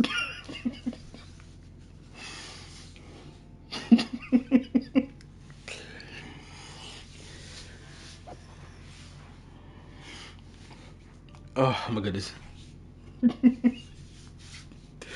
Okay, I think we had enough. I think we had our fun. Cause if we keep going on, we're gonna be here for another hour just yapping about this. And any new person coming in seeing this, they'll be like, bro, you clouding on my favorite game, I'm leaving. Look, twin, I'm gonna tell you right now, the story ain't great. It is legitly falling into the trash compactor. They need to crank it up. The only thing enticing about this is the villains, but even them, they getting caught lacking in nonsensical behavior.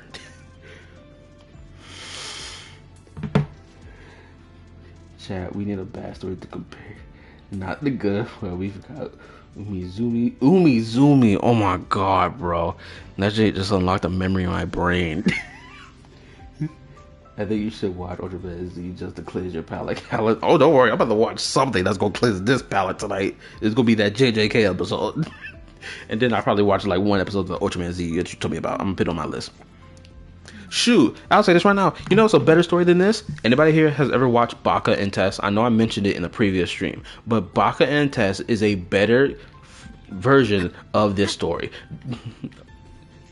Like, of course, the main character don't lose his memories, obviously. The entire thing is a school setting where they take tests and whatnot, and depending on the grade they get on their tests, and just overall, depends on how powerful their, like, little summon avatars for the video game aspect of the school is. Like, legitly, if you're a grade A student, bro, if you got 10 back-to-back high scores on your test, you are essentially a DPS powerhouse blowing through the competition. I would advise y'all to go watch it, actually. Like, deadass, go watch it. It's fun.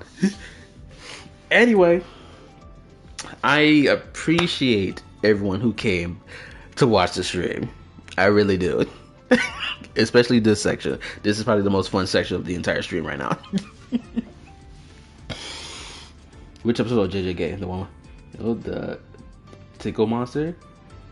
I think so. It's the new episode that dropped. I haven't watched it yet. The world around me. And it's very much my companion I'd rather now. douse my eyes in reading that everything webtoon I've Mafia. experienced on He this did journey. was already today. The crazy thing is I hate Mafia Nanny for that S-Force romance. Oh my goodness. You know what? I'm gonna give one final nail in the coffin before I end the stream. Bro, the story I can write on Poly AI is better than what Withering Waves got going on. I can write a whole dynamic plot that's so much better than this, blatantly. And it's very much my Anyway, that's enough of the disrespect for now. On this journey. We'll be back here next time for when I stream something else. What is it? I'm probably I don't know when I'm going to stream tomorrow or today. Technically, I either can stream. I don't want to stream infield just yet. I want to save it for its own dedicated time that I can put so much more time into the streaming and that, so I can finish out the main story content. But like, I might stream Star Rail tomorrow. No, not Star Rail, but Zenless, and then Genshin, and then potentially Star Rail. We'll see as we progress throughout this week. Anyway, I appreciate everyone who came. Like, sub, join my YouTube community Discord if you wish.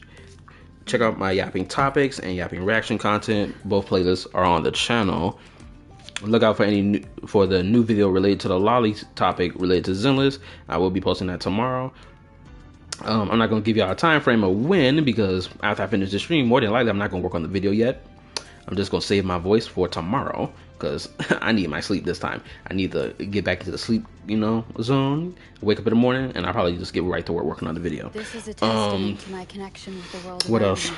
And it's very the two non-gacha games that I do play. I'm not gonna lie, I might stream them next before the gacha games, so I can get a little more deeper, because we left off on Gravity Rush Remastered on a cliffhanger, and a really good cliffhanger, by the way. So yeah. What else? Is there anything else I need to mention?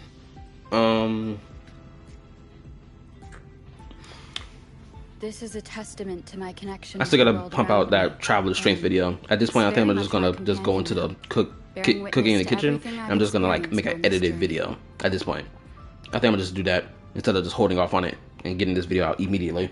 Anyway, random scar release, no plot reference. Anyway, good night, later, peace, GG's, bye, toodles on all the dandy cool stuff. 3 hours and 27 minutes worth of a stream. Awesome. Alright, peace.